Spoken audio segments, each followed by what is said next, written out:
Hello everyone and welcome back to the Unexplained Diaries. Here on this channel I share real-life encounters with beings from beyond the skies to help you unwind and drift off to sleep.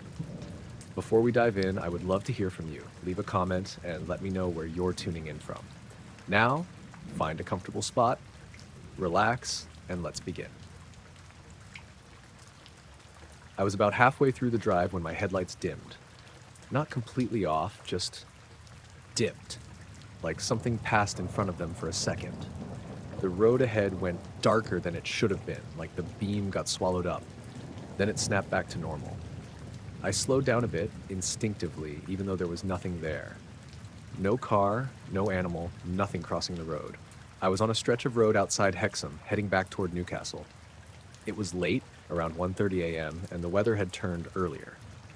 Light rain, not heavy, but enough to make the road shine under the headlights. There weren't many streetlights out there, just long gaps of dark between the occasional dim orange ones. I remember glancing at my dashboard, thinking maybe something flickered with the battery or the lights themselves. Everything looked fine, so I kept driving. About 30 seconds later, it happened again. This time it lasted longer. The headlights dimmed and the road ahead didn't just get darker, it felt like it disappeared, like the beam stopped reaching as far as it should. I could still see the immediate road in front of me, but beyond that, it was just black. Not normal night darkness. Heavier. I slowed down more, easing my foot off the accelerator. "Come on," I muttered, like the car could hear me. Then it snapped back again, full brightness, wet road reflecting the light like normal. I exhaled and gave a small laugh, mostly to calm myself down. Electrical issue, I thought. Old car, weird wiring, something like that. Still, I didn't speed back up. A few minutes passed without anything happening. The road curved slightly, lined with trees on both sides. Their branches leaned over in places, forming these dark tunnels where even the weak streetlights didn't reach. I started to relax a bit. Then I noticed something else. The sound. The rain had been lightly tapping against the windshield the whole time. Not loud, just steady. But at some point, it stopped. I didn't notice exactly when. I only realized because the silence felt wrong. I flicked my eyes up at the windshield. The wipers were still moving, slow and steady, but there was nothing for them to clear. No droplets, no streaks. The glass was dry. I glanced at the side mirrors. The road behind me still looked wet. I could see the faint sheen under my taillights. But ahead of me, it was dry, completely. I felt that same tightness in my chest again. I pressed the accelerator a little, wanting to get out of that stretch of road. That's when the headlights dimmed a third time. This time they didn't come back right away. The beam shortened again, cutting off a few meters in front of the car. Everything beyond that was just gone.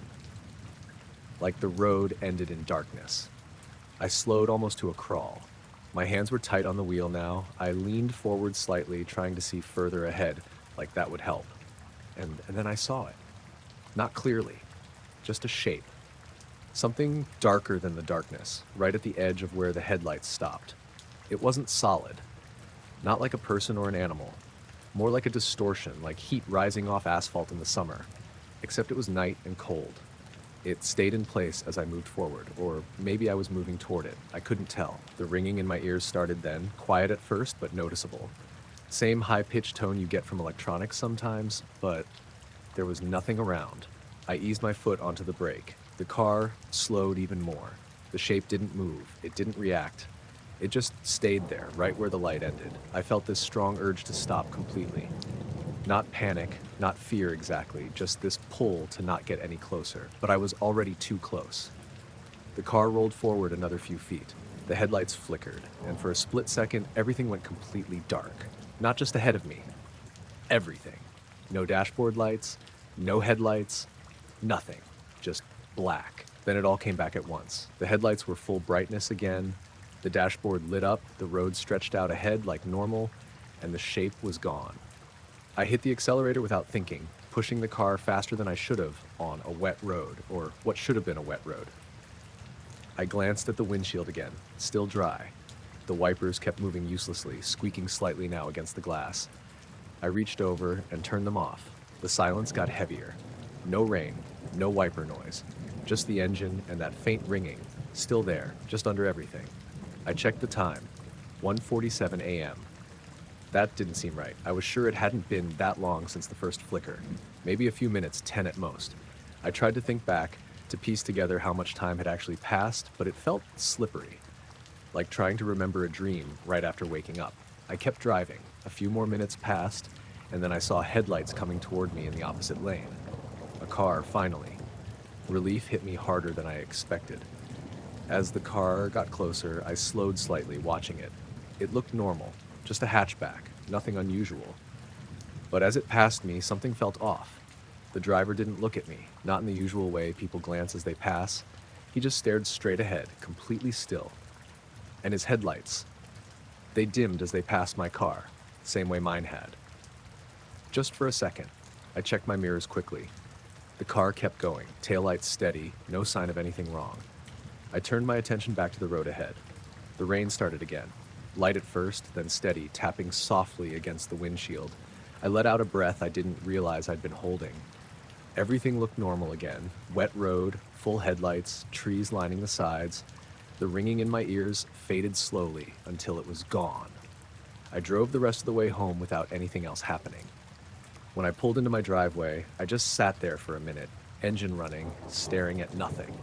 Eventually, I turned the car off and went inside. The next morning, I went back out to check the car. I don't know what I expected to find. Probably nothing. But when I looked at the headlights, I noticed something. Both of them had a faint smear across the glass. Not dirt, not water spots, just a thin, dull streak right across the center of each one. Same height, same position, like something had passed directly in front of them.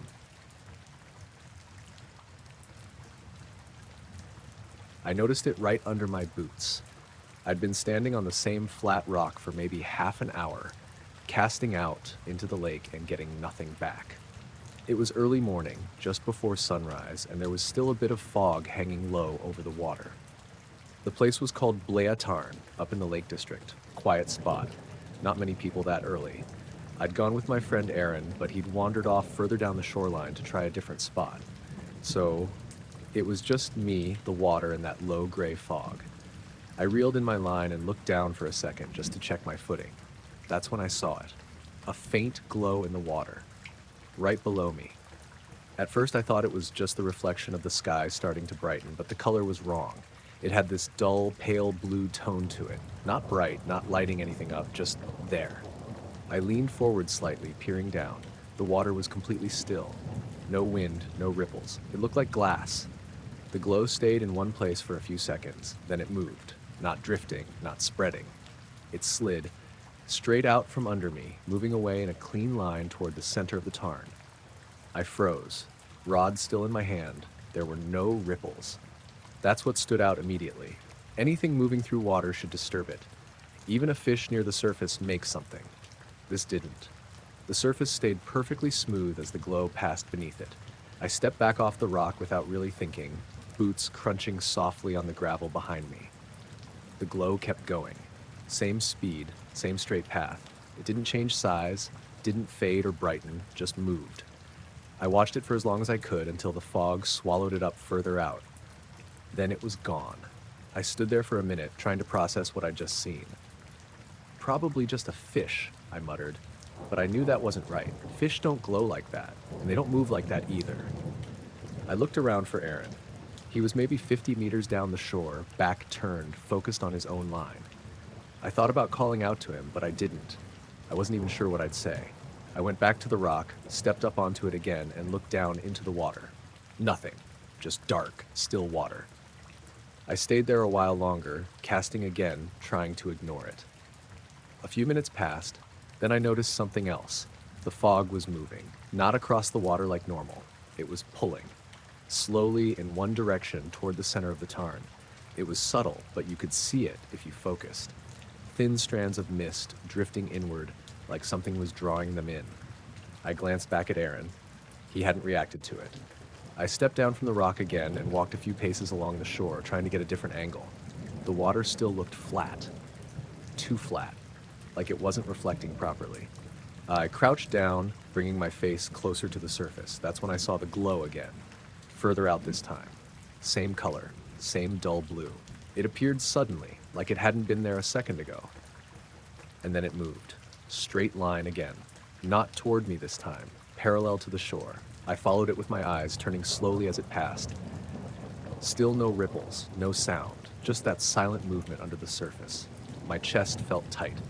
I straightened up, suddenly aware of how quiet everything was. No birds, no wind, just that stillness. The glow kept moving, then faded out again. I stood there, staring at the spot where it had disappeared. "All right," I said under my breath. "That's enough." I started walking toward Aaron. The gravel crunched under my boots, louder than it should have been. He turned when he heard me. "Any luck?" he asked. I shook my head. "You?" "Nothing." I hesitated. "You see anything weird out there?" I asked. He frowned. "Like what?" I gestured vaguely toward the water. "Just anything." He looked out over the tarn, squinting slightly. "Looks normal to me," he said. "Why?" "Thought I saw something," I said. "Probably nothing." He shrugged. "Fish, maybe." "Yeah," I said. We stood there for a bit, both looking out. Then it happened again. This time, both of us saw it, a faint glow appearing about halfway between us and the center of the water. Aaron leaned forward slightly.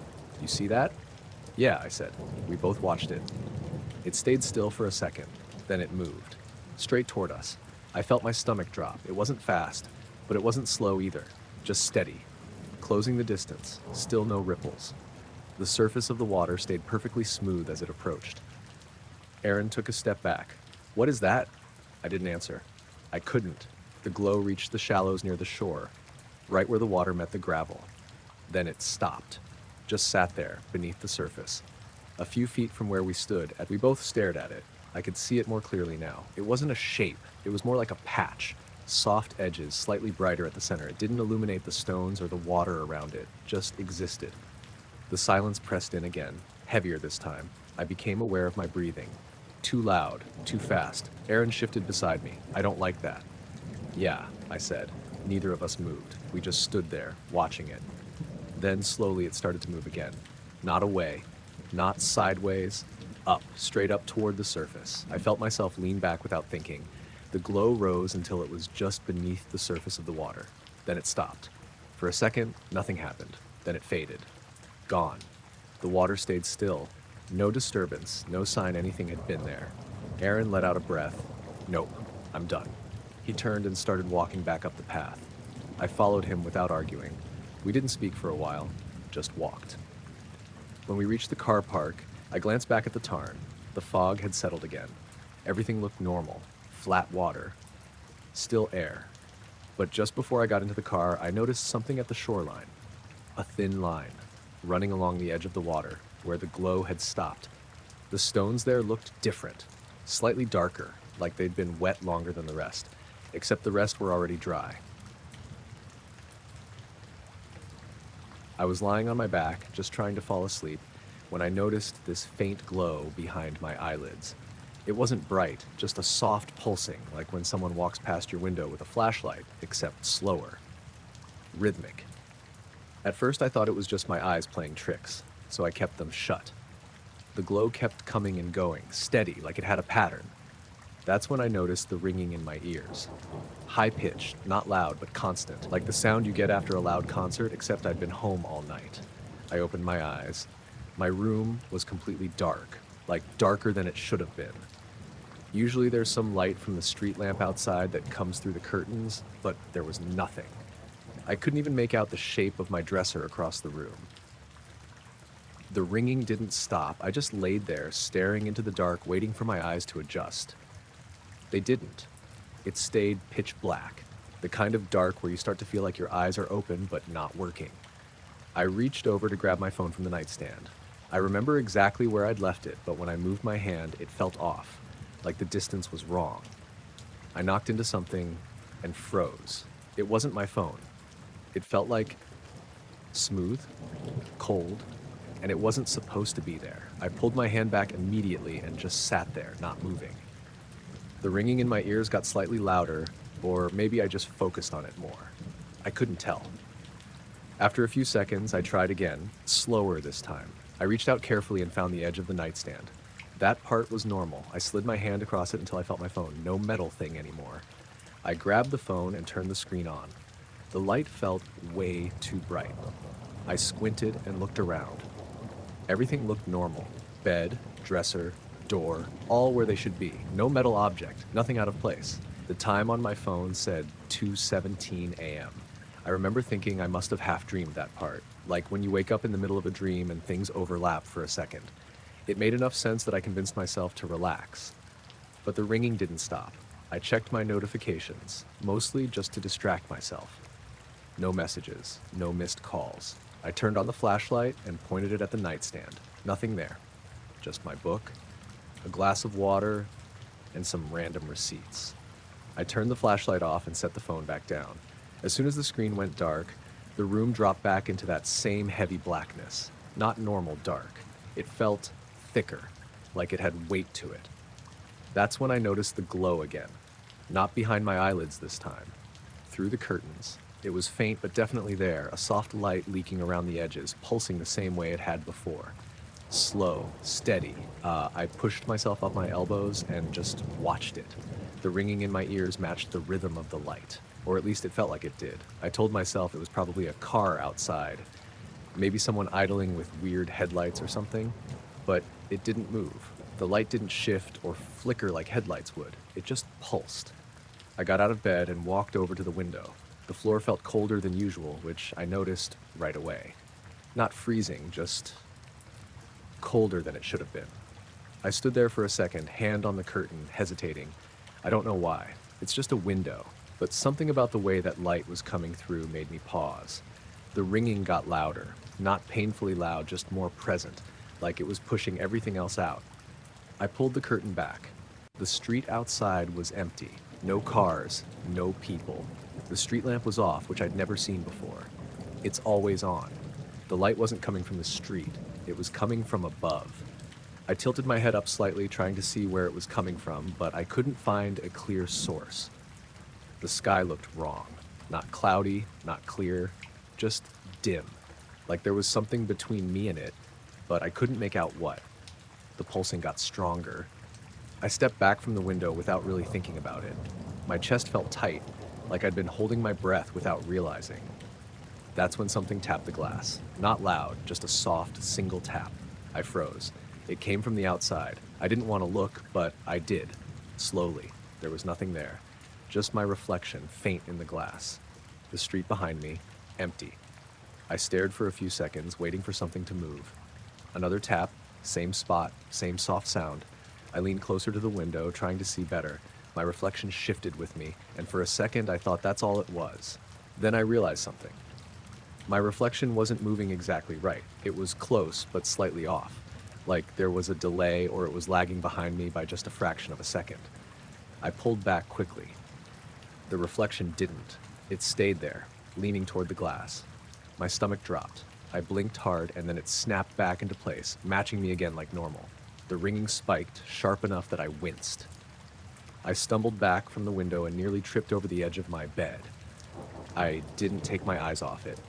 The light outside kept pulsing. I grabbed my phone again, hands shaking a bit now, and turned on the camera instead of the flashlight. I pointed it at the window. Through the screen, everything looked normal. No weird lighting, no distortion, just a dark street and my own reflection. I lowered the phone slowly. The second I took my eyes off the screen, the glow came back, stronger now, filling the edges of the room. The ringing was constant, pressing in. I don't remember deciding to leave the room, but suddenly I was at my door, opening it. The hallway light was on, which didn't make sense because I always turn it off before bed. I stepped out. The ringing dropped instantly, just gone. The silence felt almost as heavy as the sound had been. I stood there for a minute, listening, trying to hear anything from my room. Nothing. No pulsing light, no tapping, nothing.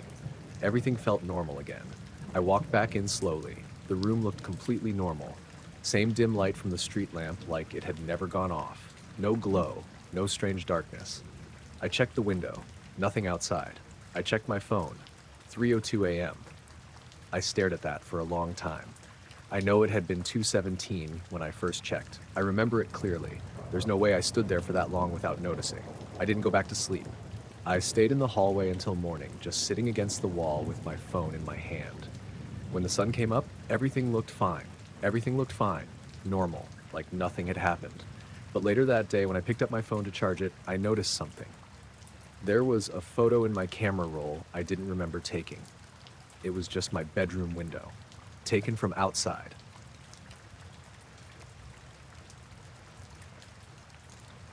I was walking back from Darren's place a little after midnight when I saw it.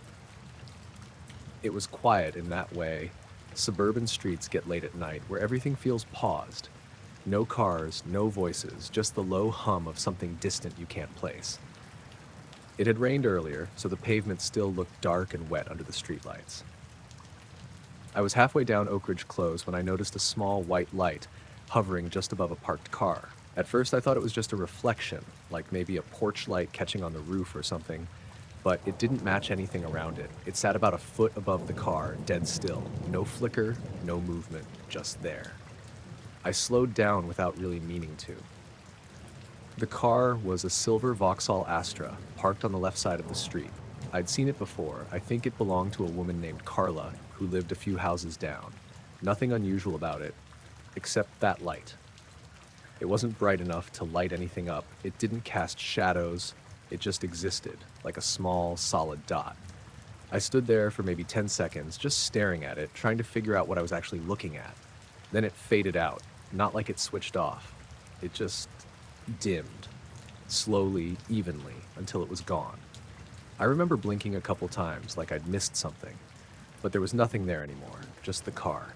I told myself it was probably something simple. Reflection, glare, something in my eyes. I'd had a couple beers at Darren's, not enough to be drunk, but enough that I figured maybe my vision was just off for a second. So I kept walking. As I got closer to the car, I glanced at the spot where the light had been.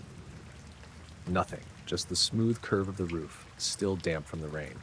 But when I passed it, I noticed something else. The car's windows were completely fogged up. Not just slightly, fully clouded over, like someone had been sitting inside with the engine running and the heat on. But the car was off. No lights, no sound, nothing. I slowed again, just a bit. I leaned slightly toward the passenger side window as I walked past, trying to see if anyone was inside. I couldn't make out anything through the fog. For a second, I thought I saw movement. Not clearly. Just a vague shift behind the glass, like something changing position. I stopped. The street felt quieter all of a sudden, like even the distant hum had dropped away. I stood there next to the car, staring at the window. Nothing moved. I told myself I was imagining it, that it was just the fog playing tricks, maybe my own reflection. I stepped closer. "Hello?" I said, not loud, just enough to carry. No response. I raised my hand and wiped a small patch of the fog away with my sleeve. The glass was ice cold, way colder than it should have been. The spot I cleared stayed clear for a second, and I leaned in to look. The seat was empty. No one inside. I stood there for a second longer, just looking at it, then stepped back. My chest felt tight, like I just realized something was off but couldn't explain why. I started walking again, a bit faster now. I'd only gone a few steps when I heard a soft sound behind me. A faint click, like a car door unlocking. I stopped. I didn't turn around right away. I just stood there, listening. Nothing. I told myself it was probably another car nearby. Maybe someone unlocking theirs from inside their house. Still, I turned around. The Astra was exactly how I'd left it. No lights, no movement. But the fog on the windows was gone. All of it. The glass was completely clear now, like it had never been fogged at all. I felt that same tightness in my chest again, stronger this time. I stared at the car for a few seconds, waiting for something else to happen. Nothing did. So I turned and kept walking. My house was only a couple minutes away, but the whole street felt different now, like I was being watched, even though I knew that sounds stupid. I kept checking the windows of the houses as I passed them, expecting to see someone looking out. No one was. I got to my front door, unlocked it, and went inside. Locked it again right away, without thinking. Everything inside was normal. Kitchen light still on, TV off, same as I'd left it. I told myself to just forget it. Weird moment, nothing more. I went upstairs, got changed, and got into bed. But I couldn't settle. Every time I closed my eyes, I kept seeing that light hovering over the car, the way it faded out, the way the windows had fogged up. After maybe 20 minutes, I sat up and checked the time. 1:08 a.m. I lay back down, staring at the ceiling. That's when I noticed a faint glow coming through the curtains. My stomach dropped a little. It wasn't bright, just enough to notice. A soft white light, steady. I sat up again, slower this time. My room faced the street, same side the Astra had been on. I didn't want to look, but I got out of bed and walked over to the window anyway. I pulled the curtain back just a little. The car was still there, and the light was back. Same position, hovering just above the roof, completely still. I just stood there, holding the curtain, watching it. It didn't pulse this time. It didn't flicker. It just sat there. After a few seconds, I noticed something else. The car wasn't parked exactly where it had been before. It was only a small difference, maybe a foot or two forward. But I was sure it hadn't been that close to the driveway earlier. I stared at it, trying to convince myself I was remembering wrong. Then the light faded again. Same as before. Slow, even, until it was gone. The street went back to normal. I kept watching for a while, waiting for something else. Nothing happened. Eventually, I let the curtain fall back into place and went back to bed. I didn't sleep much. In the morning, I went outside to check. The Astra was still there. I walked past it like I had the night before, trying to act normal even though no one was around. The windows were clear, no fog, no sign anyone had been inside. But when I got closer, I noticed something on the roof. A small, perfectly round patch where the water hadn't settled. Like the rest of the car was still damp from the rain, but that one spot was completely dry, about the size of a coin, right where the light had been hovering. I woke up because my phone was warm in my hand. I don't fall asleep holding it. I always leave it on the nightstand. But when I came to, it was pressed against my palm like I'd been gripping it. The screen was on, not bright, just dim, like it had been on for a while. I blinked a few times trying to focus, and that's when I noticed it was recording. Voice memo app. Red bar moving across the top. Timer counting up. I stared at that number for a second, trying to make sense of it. 2 hours, 13 minutes. I definitely hadn't started recording anything. I hit stop. The timer froze. For a moment, I just sat there in bed, looking at the screen, waiting for something else to happen. My room was still dark. Faint early morning light just starting to come through the curtains. It had that quiet, heavy feeling right before sunrise. I checked the time, 5:26 a.m. I tried to remember when I'd gone to sleep. Around midnight, maybe a little after. I didn't remember waking up at any point. I looked back at the recording. There was only one file, saved automatically, no name, just the timestamp. I hesitated before playing it. I don't know why. It's just a recording. But something about waking up to it already running felt wrong. Still, I tapped it. For the first few seconds, there was nothing, just that faint background noise you get from a phone mic. Then the hum started. Low, steady, not loud, but constant. Like a distant engine, except smoother. No vibration to it, just a flat tone that didn't change. I turned the volume up slightly. The hum stayed exactly the same, no variation, no pattern. I listened for a minute, maybe longer, nothing else. Then, right near the end, there was a sound. A single metallic tap. Sharp. Quick. Like something small hitting a hard surface, and then it went back to just the hum. The recording ended a few seconds later. I sat there for a while, replaying that part over and over. The tap didn't sound like anything in my room. Not my phone, not the bed frame, not anything I recognized. I looked around. Everything was normal. Door closed, window shut, nothing out of place. I checked my call history, thinking maybe I'd accidentally called someone or something had triggered the recording. Nothing. No missed calls. No outgoing. I got out of bed and checked the rest of the house. I live alone. Small place just outside Keswick, kind of on the edge of a wooded area. It's quiet out there, especially early in the morning. Kitchen was empty, back door still locked, nothing disturbed. I stood there for a minute listening. No hum, just the normal quiet. I went back upstairs, picked up my phone again, and played the recording one more time. Same thing. Low hum. Then the tap. That was it. I noticed something else then. There was a gap at the start of the recording. The timer said over 2 hours, but the actual audio only lasted about 30 minutes. The rest was just blank. No sound at all. I scrubbed through it, moving the timeline back and forth. For the first hour and 40 minutes, there was nothing. Completely silent. Then, suddenly, the hum started. No buildup, no fade in, just there. I sat on the edge of the bed, trying to think. Maybe I'd turned it on in my sleep. That happens, right? People do stuff like that. But why would it be silent for that long? And what was the hum? I got dressed and went downstairs again, made some coffee, tried to distract myself, but I kept thinking about it. After a while, I decided to check outside. It was fully morning by then, gray sky, low clouds hanging over the hills. The ground was damp from overnight mist, but not full rain. I stepped out into the garden. Everything looked normal. Fence, shed, the line of trees at the back, nothing unusual. I walked toward the shed, mostly just to give myself something to do.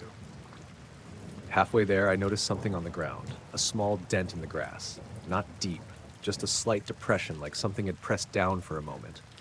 It was round, about the size of a dinner plate. I stood over it, looking down.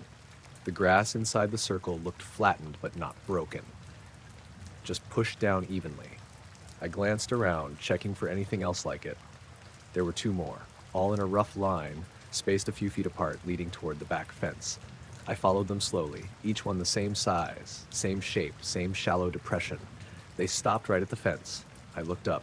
The trees beyond were still, no wind, no movement. I stood there for a minute, just listening. And then, for a second, I thought I heard it again. The hum. Faint, barely there. I held my breath, trying to catch it. It faded almost immediately. I went back inside. The rest of the day felt off. Not in a dramatic way, just small things. My phone battery drained faster than usual. The kitchen clock was a couple minutes ahead of my phone, even though I'd synced them recently. Stuff like that. Nothing I could point to and say, yeah, something's definitely wrong. That night, I made sure to leave my phone on the desk, not the nightstand. I closed the door fully. Checked the windows twice. I went to bed around the same time as usual. I don't remember falling asleep, but I remember waking up. Same way. Phone in my hand, screen dimly lit, recording. This time the timer read 47:12. I stopped it immediately. My chest felt tight again, same as the morning before. I didn't play it right away. I sat there for a while, just holding the phone, staring at the screen. Eventually, I tapped it. The hum started almost immediately this time. Same tone, same steady flat sound, no variation. I skipped ahead. There was no silence at the beginning, just the hum, continuous. And then, near the end, the tap again. But this time it was closer, louder, like it had happened right next to the phone. I replayed it twice, maybe 3 times. Each time, it sounded the same. Hum, tap, end. I looked at my hand. I was holding the phone the same way as before, tight, like I'd been gripping it in my sleep. I didn't go back to bed after that. I stayed up until morning, sitting in the kitchen with the lights on. When it got light outside, I went back into the garden. The dents were still there, but there was a new one. Closer to the house, just a few feet from the back door. Same size, same shape, perfectly round.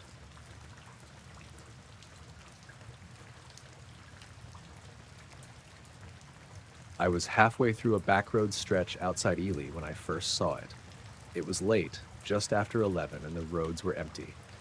That part of Cambridgeshire is just flat farmland for miles, with long straight roads cutting through it. No streetlights, just the occasional farmhouse set way back from the road. I was driving home from my sister Leanne's place. Nothing unusual about the night. Clear sky, no fog, just cold. The headlights were the only real light out there. I noticed the glow off to the left in one of the fields.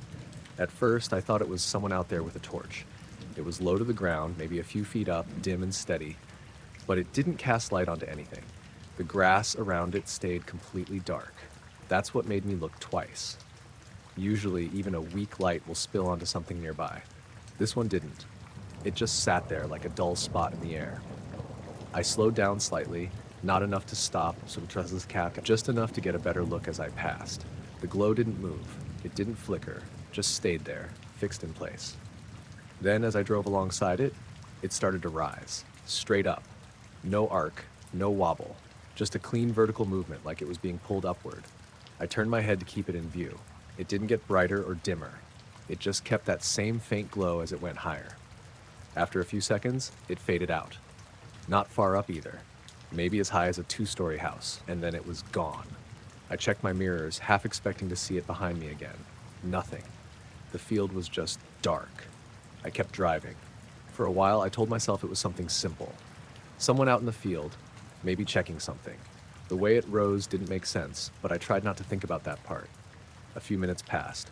The road stretched straight ahead, same empty fields on both sides. Then I saw another one, this time on the right. Same thing.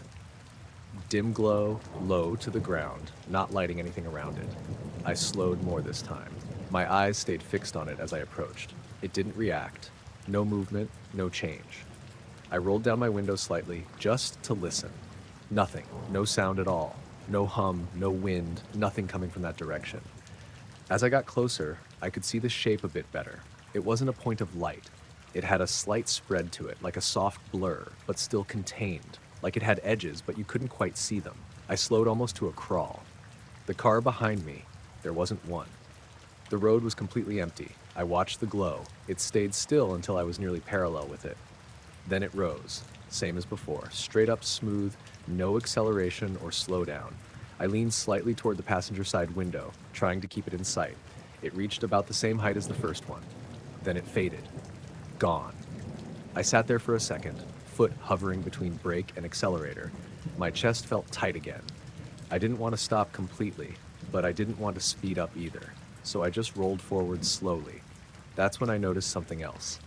The fields were too dark. I know that sounds obvious, but it was different. Even at night, your headlights spill out a bit into the fields. You see texture, shapes, the edge of the land. Now it looked flat, like the light wasn't reaching properly. I glanced at my headlights. They were on full beam. I flicked them off and on again. No change. The road ahead looked fine, but the sides where the fields were felt like they were just not there. I gripped the wheel tighter. Another glow appeared ahead. This one was further out in the field, maybe 20 or 30 meters from the road. It stayed low, same as the others. I slowed again. As I approached, I noticed something that made my stomach drop. There were two more behind it, all in a line, equally spaced. All the same, dim, steady glow, none of them lighting anything around them. I felt this strong urge to just keep driving and ignore it, but I couldn't stop looking. The first one started to rise, then the second, then the third. All at the same time, perfectly in sync, straight up. I slowed to a near stop. My car crept forward, barely moving. The lights kept rising, same speed, same height. Then one by one, they faded out. Front to back, gone. The field went completely dark again. I sat there for a second, engine idling, headlights cutting into nothing. Then I noticed the silence. The engine was still running, but it sounded distant, muted, like I was hearing it from inside something. I looked down at the dashboard. Everything looked normal. Speedometer, fuel, all fine. But the sound didn't match. I pressed the accelerator slightly. The engine revved, but it still sounded far away. That's when I saw something in front of the car. Not in the field, on the road. A shape. Low, close to the ground. Darker than the road itself. It wasn't solid. More like a shadow, but thicker. I froze. The car rolled forward a few inches. The shape didn't move. It just sat there, right in the beam of the headlights. But the light didn't hit it properly. It was like the headlights stopped at its edges. I didn't want to get closer. I pressed the brake. The car stopped. I sat there, staring at it. The silence pressed in harder. Then slowly the shape lifted, just like the lights had, straight up. No sound, no change. As it rose, it thinned out, like it was stretching. Then it faded. Gone. The sound of the engine snapped back to normal. Loud, immediate. The fields looked normal again. My headlights lit up the grass like they should. I didn't wait. I pressed the accelerator and drove. I didn't look at the fields again. Just kept my eyes on the road. After a few minutes, I reached a more populated area. A few houses, some streetlights. Everything felt normal again. I pulled over at the first lay-by I saw. Sat there for a minute, hands still on the wheel. I checked the time. 12:38 a.m. That didn't make sense. The drive from Leanne's should have taken about 25 minutes. I'd left just after 11. Even with slowing down, there was no way it should have taken that long. I tried to think back, to piece together the timeline. When I'd first seen the light. How long I'd been on that road. It didn't line up. I sat there for a bit longer, then drove the rest of the way home. When I got out of the car, I noticed something on the front bumper. 3 faint marks. Vertical. Close together. Like something had passed upward, right in front of it.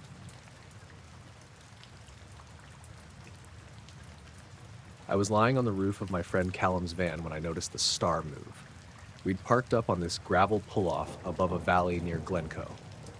No buildings nearby, no real light pollution. Just hills, a thin road below, and a clear sky full of stars.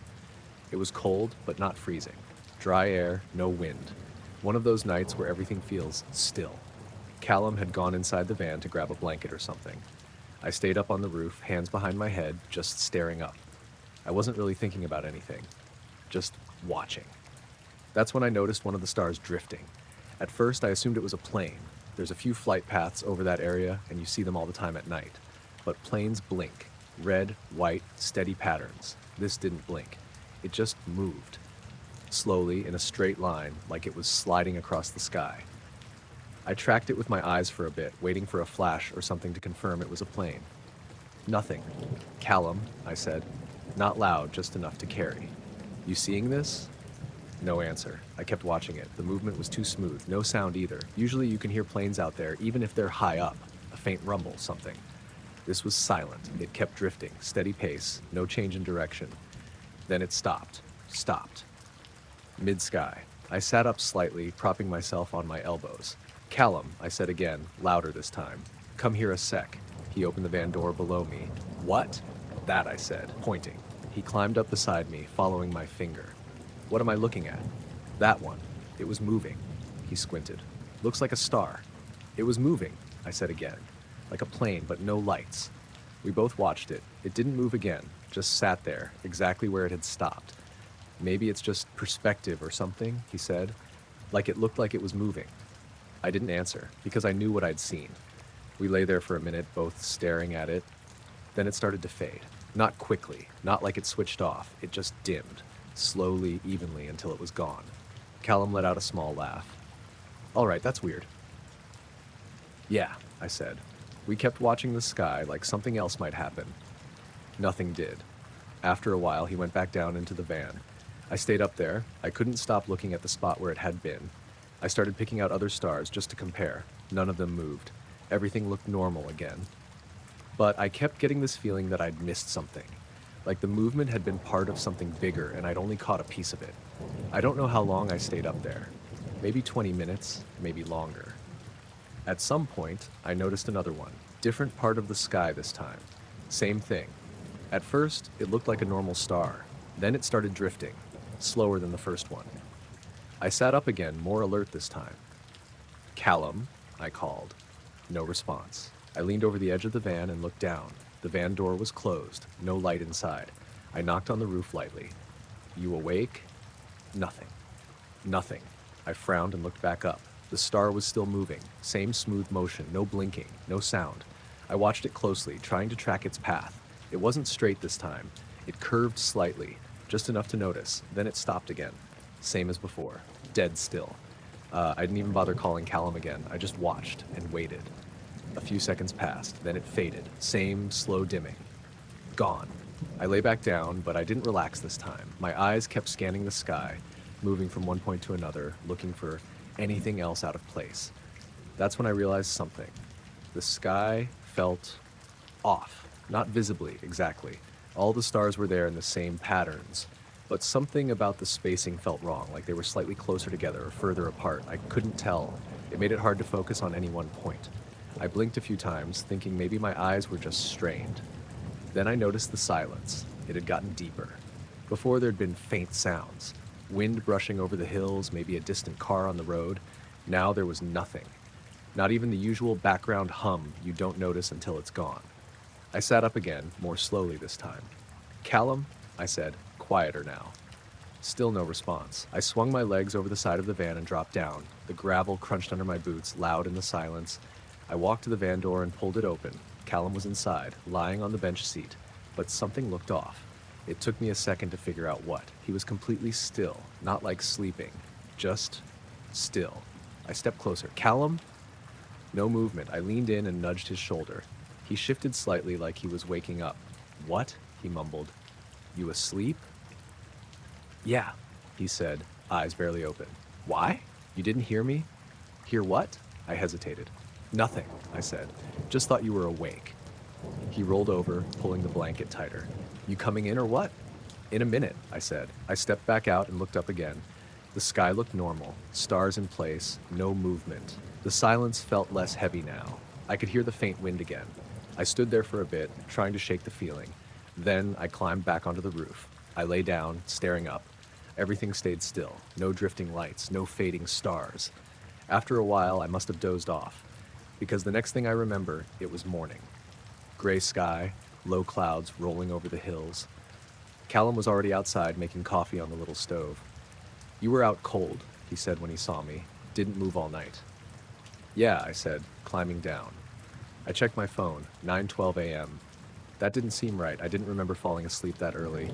I tried to think back to place when I'd come down from the roof. I couldn't. It just skipped. I looked up at the sky again. Nothing there but clouds. Later, when we were packing up, I mentioned the stars moving. Callum shrugged. "You were probably just tired. Messes with your eyes." "Yeah," I said. But when we got back into the van, I noticed something on the roof. 3 faint marks. Not scratches, not dents, just slightly lighter patches like the dust had been disturbed. They were spaced out in a line, about the same distance apart. I stood there looking at them for a while, trying to match the spacing in my head to the way those lights had stopped in the sky. I only noticed it because my dog wouldn't settle. It was around 3 a.m., maybe a bit after. I live in a small detached house on the edge of a village near Shrewsbury. Not much around except fields and a couple of other houses spaced out along the lane. My dog, Marley, usually sleeps through the night without moving. But that night he kept shifting, getting up, walking to the back door, then coming back. I checked the time on my phone, 3:12. "All right, what is it?" I said, sitting up.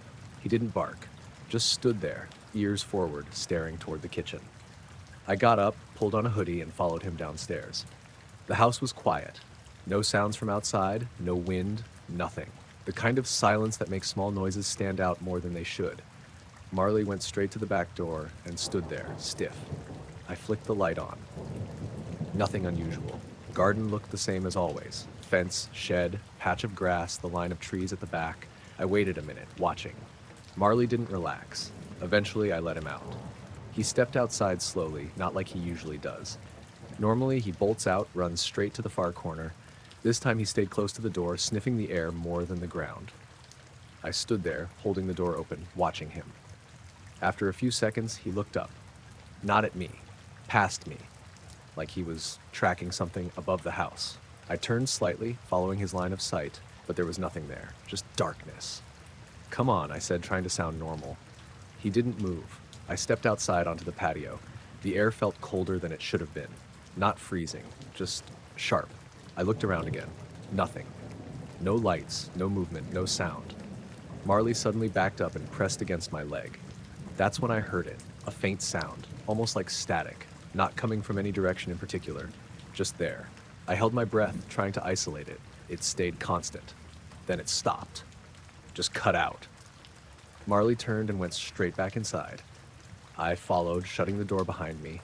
He went upstairs immediately and curled up on the bed like he wanted to be as far from the ground floor as possible.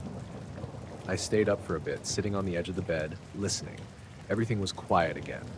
Eventually, I lay back down. I must have fallen asleep because the next thing I remember was my alarm going off at 7. Everything felt normal. Marley was fine, acting like nothing had happened. I went through the usual routine, coffee, shower, getting ready for work. It wasn't until I got a notification on my phone that I thought about it again. Motion detected, backyard camera. Time, 03:18 a.m. I frowned. That would have been right after I went back to bed. I opened the app. The clip was already there, saved automatically. I hesitated for a second, then played it. The camera angle showed the whole garden, same as I'd seen it earlier. For the first few seconds, nothing happened, just an empty garden. Then, without warning, the entire image washed out. Bright white, not like a light turning on. It was instant. One frame normal, next frame completely overexposed. I leaned closer to the screen. There was no detail at all, just white. It lasted for a few seconds, then it snapped back to normal.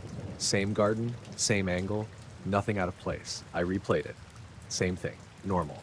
Flash, normal. I noticed the timestamp in the corner. It read 3:18:22 at the last normal frame before the flash. Then, when the image came back, it read through 29. 7 seconds missing. I scrubbed through the clip, frame by frame. There were no frames showing anything in between, just a jump. I sat there for a while, watching it over and over, trying to see if there was any shape in the white, any shadow, anything. Like there wasn't, just blank. I checked the rest of the recordings from that night. Nothing else triggered. No movement before, no movement after, just that one clip. I zoomed in on different parts of the frame. Fence, shed, grass. Everything looked normal once the image came back. No scorch marks, no damage, nothing. I went outside to check anyway. The garden looked the same as always, but when I walked toward the center of the lawn, I noticed something. The grass felt off, not wet, not dry, just slightly flattened in a circular patch. It wasn't obvious unless you were standing right on it. I looked around for anything else. There were 2 more patches, all roughly the same size, spread out across the garden. I stood there for a minute, trying to match their positions to the camera angle in my head. They lined up roughly with where the brightest part of the flash had been. I went back inside and watched the clip again. This time, I paid attention to the edges. Just before the flash, there was a faint flicker along the top of the frame. Barely noticeable, like something passing just out of view. I paused it, zoomed in. It didn't look like anything clear, just a distortion. I leaned back, staring at the screen. Marley came into the room and sat next to me. He didn't look at the screen. He looked toward the back door. I checked the time on the recording again, and 3:18. That would have been a few minutes after I went upstairs. I tried to remember if I'd heard anything else. Any sound, any light through the curtains. Nothing, just that faint static earlier. I left the app open and went about my day. But later that evening, when it got dark again, I checked the camera feed. Everything looked normal. Same view, same lighting. I watched it for a few minutes. Nothing happened. Then, for a split second, the image dimmed. Not a full flash this time, just a slight drop in brightness. And in that moment, I thought I saw something at the top edge of the frame. Not a shape exactly, more like a darker area against the sky. It was gone almost immediately. The image returned to normal. I stared at the screen for a long time after that. Marley stayed close to me the rest of the night. He didn't go near the back door again. I first noticed it while I was brushing my teeth.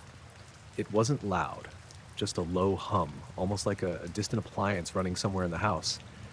But it didn't sound right.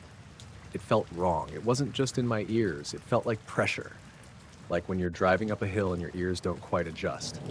I paused, toothbrush still in my mouth, and listened. The sound didn't change. It didn't get louder or quieter when I tilted my head. It didn't seem to come from any direction. It just existed. I spat, rinsed, and stepped out of the bathroom into the hallway. Still there. I stood for a second, waiting to see if it would stop. It didn't. Boiler, I muttered to myself. The house was old. Stuff made noise sometimes. I walked downstairs, each step slow, listening. The hum stayed exactly the same.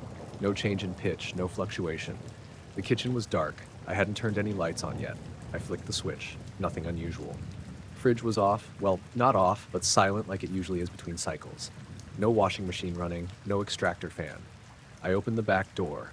The moment I stepped outside, the hum stopped. Not faded, not reduced, just gone. I froze on the patio, 1 foot still inside, 1 foot out. I leaned back slightly into the kitchen. The hum came back instantly. I stepped fully outside again.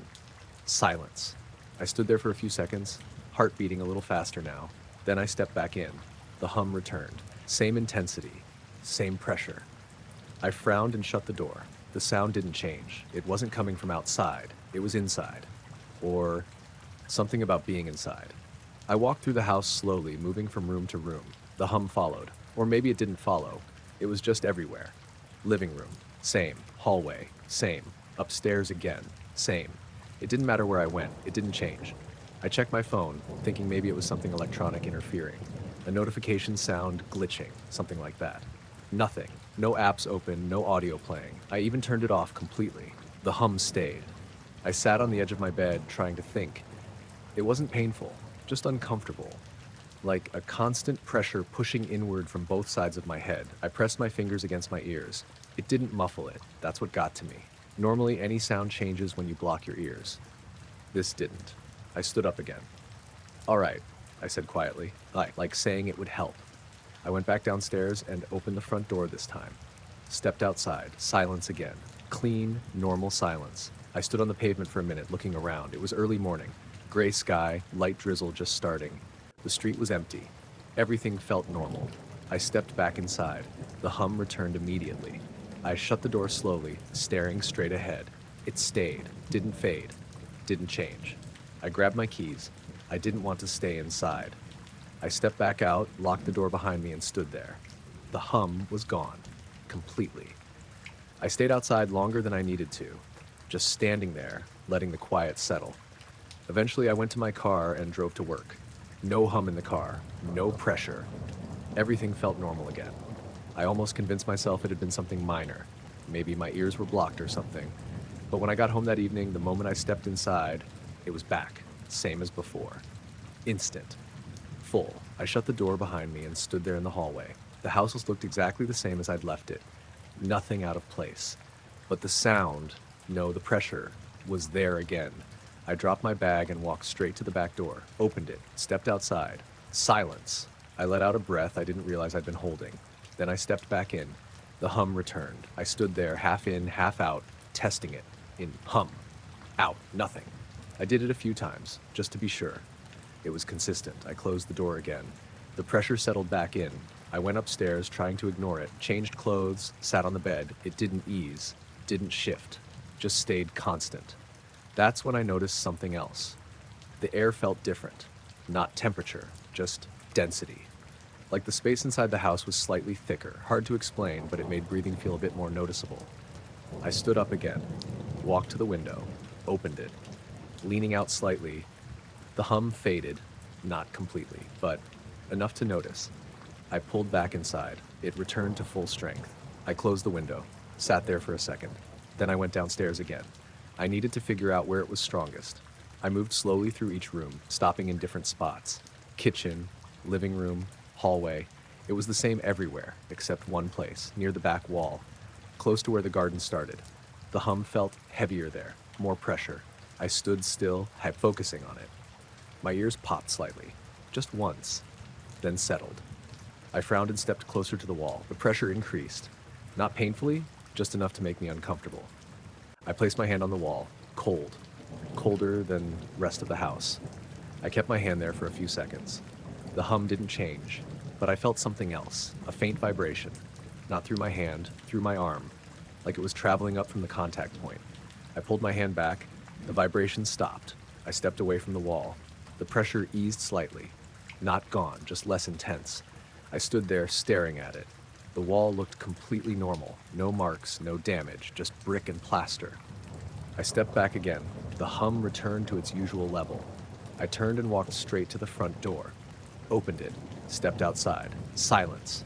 I stayed there longer this time. The drizzle had picked up a bit, light rain tapping against the pavement. Normal sounds. Comforting, almost. After a while, I went back in. The hum came back immediately. I didn't stay long, just grabbed a few things and left again.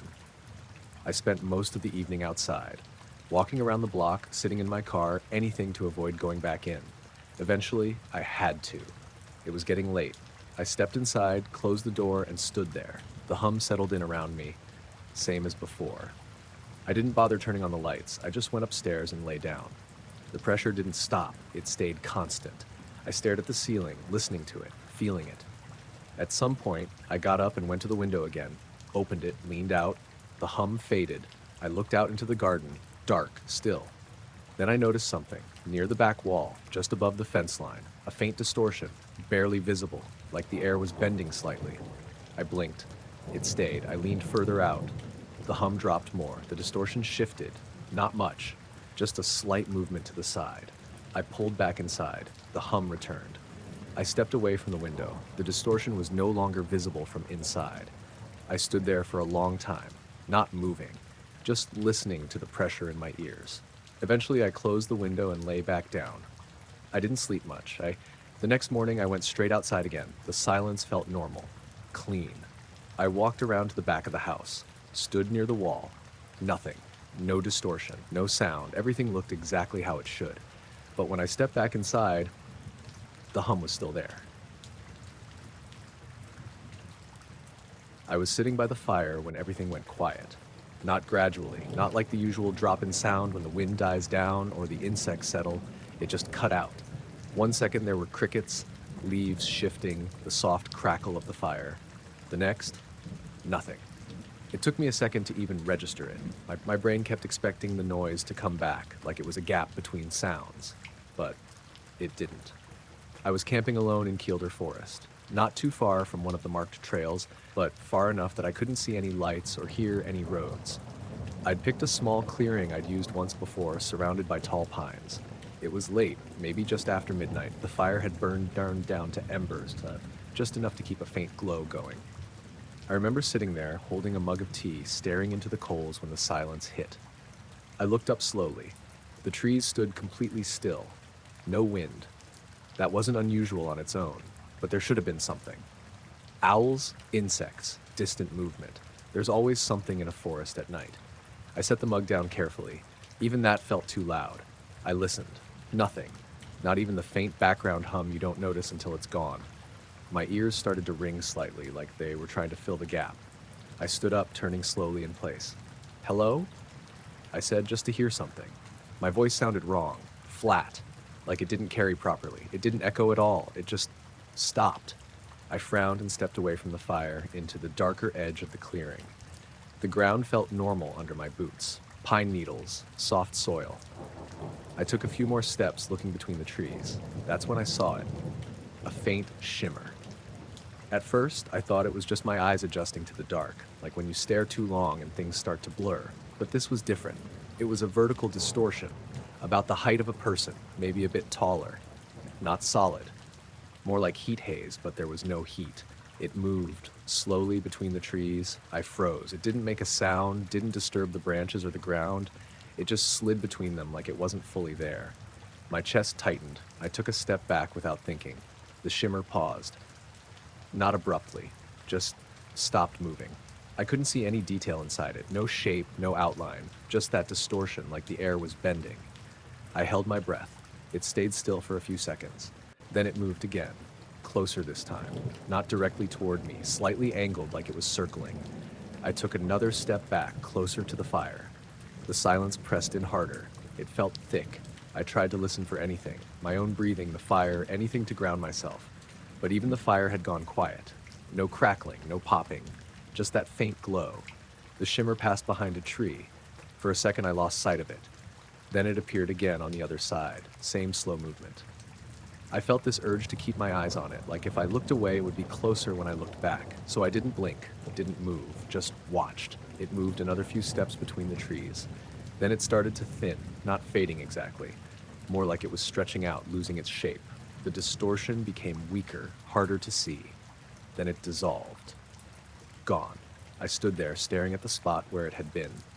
The silence stayed. For a few seconds, nothing changed. Then, all at once, the sound came back. Crickets. Leaves. The fire crackling again. It hit all at once, like someone had flipped a switch. I staggered slightly, caught off guard by the noise. I looked around quickly. Everything looked normal. Trees, shadows, the faint orange glow of the embers. No shimmer. No distortion. I stepped back toward the fire and crouched down. The heat felt normal again. I held my hands out, watching them in the light, just to confirm everything was real. I sat there for a while, trying to calm down, telling myself it was just my eyes, or maybe I'd zoned out for a second, but that didn't explain the silence, or the way it moved. I stayed up for another hour, feeding the fire a bit, not wanting it to go out. Nothing else happened. Eventually, I crawled into my tent. I didn't sleep properly. Every small noise made me sit up, listening. At some point, I must have dozed off. When I woke up, it was early morning, gray light filtering through the trees. Everything looked normal. I stepped out of the tent and stretched, trying to shake the feeling from the night before. The clearing looked the same, fire pit, gear, everything where I'd left it. But when I walked toward the edge of the trees, I noticed something. The ground was disturbed. Not in a clear way, just slightly off. A narrow path through the pine needles where they'd been pressed down. It wasn't like footprints. There was no clear pattern, just a line where the surface looked smoother, like something had passed over it without fully touching it. It started at the far edge of the clearing and curved slightly, right past where I'd been standing. Then it disappeared back into the trees. I followed it a few steps, crouching down to get a better look. The needles weren't broken, just flattened. I stood up slowly, looking along the line as far as I could. It faded after a few meters, blended back into the forest floor. I straightened up and stepped back. The forest sounded normal again. Birds now, too. Morning noise. I packed up quicker than I'd planned, didn't bother staying for breakfast. As I was leaving, I glanced back at the clearing one last time. Everything looked exactly how it should, except for that faint line through the ground, cutting right through the middle of it. I slowed down because I couldn't see the road anymore. The fog had come in fast, thicker than anything I'd driven through before. 1 minute it was just a light haze over the fields. The next, it was like someone had pulled a sheet over everything. I was on a narrow B road outside Whitby, heading back after visiting my cousin Ellie. It was just after 10 p.m., no streetlights, just my headlights cutting into the fog. Except they weren't cutting very far. The beam stopped a few meters ahead, swallowed by it. Everything beyond that was just gray. I dropped my speed to about 20. All right, I muttered, gripping the wheel a bit tighter. There were no other cars, no taillights ahead, no headlights behind, just me and that wall of fog. Then I saw the lights. At first I thought it was a car coming toward me. 2 headlights, side by side, but they were too high. They weren't at road level. They were floating. I frowned, leaning forward slightly. The lights hovered maybe 10 feet off the ground, just ahead of me, partially obscured by the fog. They didn't move. No approach, no drift, just stayed there. I eased my foot off the accelerator. Okay, I said quietly. Maybe it was a truck? Something on higher ground? But there wasn't any higher ground there, just flat fields on both sides. I slowed even more. The lights didn't change. No flicker, no shift. Just steady, white beams pointed directly at me. I expected them to dazzle me like oncoming headlights do. They didn't. They looked bright, but they didn't actually light anything up. Not the road, not the fog around them, just 2 points of light hanging there. I tapped my horn lightly. Nothing. No reaction. The lights stayed exactly where they were. I glanced at the edges of the road, trying to figure out if I was drifting out of my lane. The white line was barely visible, but still there. I was centered. I looked back at the lights, still there, same height, same distance. It didn't make sense. If it was another vehicle, it should have been moving. Even slowly, there'd be some change. There wasn't. I slowed almost to a stop. The engine idled quietly, the fog pressed in around me. The lights remained. For a second, I had this thought that they weren't headlights at all, just something shaped like them. I shook my head slightly. "Don't start that," I said under my breath. I turned my headlights off for a second. The road in front of me disappeared completely, but the floating lights stayed, unchanged. I turned my headlights back on quickly. My chest tightened. They weren't reacting to my lights. They weren't reflecting. They were just there. I sat there, car barely moving, trying to decide what to do. Drive forward? Turn around? I didn't like either option. Then, slowly, the lights shifted. Not forward, not sideways, down. They lowered slightly, maybe a foot or two. Then stopped again. I felt my stomach drop. I hadn't moved. They had. I pressed the brake fully. The car stopped. I stared at them. They stayed still for a few seconds. Then they rose again, back to their original height, smooth, no sound. I swallowed hard. "All right," I said quietly. "No." I shifted into reverse. I wasn't going to drive toward that. I eased back slowly, keeping my eyes on the lights. They didn't follow. They stayed where they were. Same distance. Same position. But as I reversed, something felt off. The distance between us didn't seem to change properly, like I was moving, but they weren't getting further away the way they should. I stopped again, put the car back in neutral. The lights remained, exactly where they had been. I took a breath. Then, without thinking too much about it, I turned the wheel slightly and edged forward again. Just a little. The lights didn't move. I went a bit further. Still nothing. The fog shifted slightly, thinning for just a moment. And in that gap, there was nothing there. No vehicle, no structure, no raised ground, just empty road. The lights were still visible, but there was nothing behind them, nothing supporting them. The fog thickened again almost immediately, swallowing everything back up. I stopped. My hands were tight on the wheel now. The lights stayed in place for a few more seconds. Then, one by one, they dimmed. Left first, Then right. Gone. The road ahead was just fog again. Empty. I didn't move for a few seconds. Just sat there, staring into it. Then I exhaled and pressed the accelerator. I drove straight through the spot where they'd been. There was nothing there. No obstruction, no sign of anything. Just the road. The fog started to thin after another minute or two. Gradually, I could see further ahead. The white lines became clearer. The edges of the fields came back into view. Everything looked normal again. I checked my mirrors. Nothing behind me. No lights. No sign of anything. I kept driving. Didn't stop until I reached the outskirts of town where there were actual streetlights. When I finally parked outside my house, I just sat there for a minute, engine off, trying to go over it in my head. Make it make sense. Eventually, I got out. As I walked past the front of the car, something caught my eye. I leaned down slightly, looking at the bonnet. There were two faint marks, perfectly round side by side, about the same distance apart as those lights had been.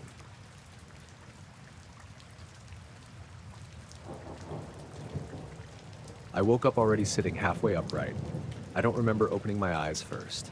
I just remember that feeling hitting me all at once, like I wasn't alone. My heart was already racing before I fully understood why. The room was dark, but not completely. There was that faint early morning light coming through the curtains, just enough to make out shapes. Everything looked normal. Wardrobe, chair, door. But I couldn't shake it.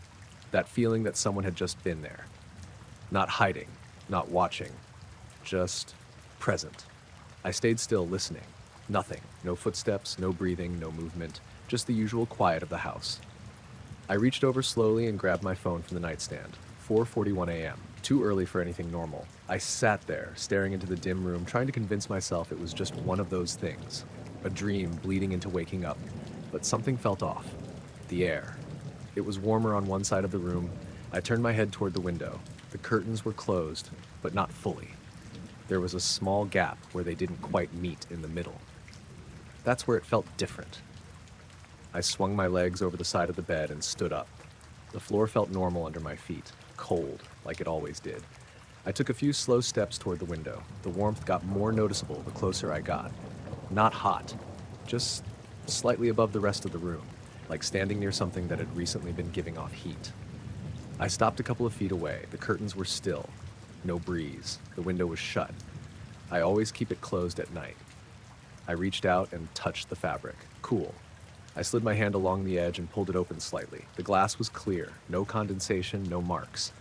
Outside, the street was empty. Same quiet houses, parked cars, nothing moving. I pressed my palm lightly against the glass. Cold. Normal. I stood there for a second, confused. Then I pulled my hand back. The warmth was still there, but it wasn't coming from the window itself. It was in the air, right in front of it, like a patch. I moved my hand through it slowly. There was a definite difference, like passing your hand through a spot that had been warmed up, even though nothing was there now. My chest tightened. I stepped back slightly. The warm patch stayed where it was, didn't move with me, didn't spread, just hung there. I stared at it, even though there was nothing visible. "All right," I said quietly, more to myself than anything. I stepped closer again. The warmth felt more noticeable now that I was focused on it. I raised my hand again and moved it through the same spot. Same sensation, like the air itself had been heated, but only in that one area. I glanced around the room again. Everything else felt normal. No other warm spots, no signs of anything. I turned back to the window. That's when I noticed something else. The curtains, not moving, but slightly out of place. The right side hung a little further back than it should have, like it had been pulled and not fully returned. I reached out and adjusted it. As I did, my hand passed through the warm spot again. Still there. I stepped back, putting a bit more distance between me and the window. The warmth didn't follow. It stayed in that same fixed position. I stood there for a long time just looking at it, trying to see something, anything. There was nothing. Just empty space.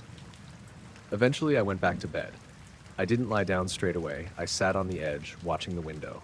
The warmth didn't spread, didn't fade. It just stayed. After a while, I lay back, but I kept my eyes open. At some point, I must have drifted off again. When I woke up properly, it was light outside, around 8. Everything felt normal. I got up and went straight to the window. The warm spot was gone. The air felt the same everywhere. The curtains were hanging normally. I opened the window this time, let some fresh air in. Nothing unusual. I told myself it had been nothing. Just half-asleep confusion. But later, when I was getting dressed, I noticed something on the inside of the glass. Faint. Hard to see unless the light hit it right. A mark. Not a fingerprint, not smudged, just a slightly clearer patch, like the condensation had formed around it, but not on it. Oval-shaped, about the size of a hand, right where the warmth had been.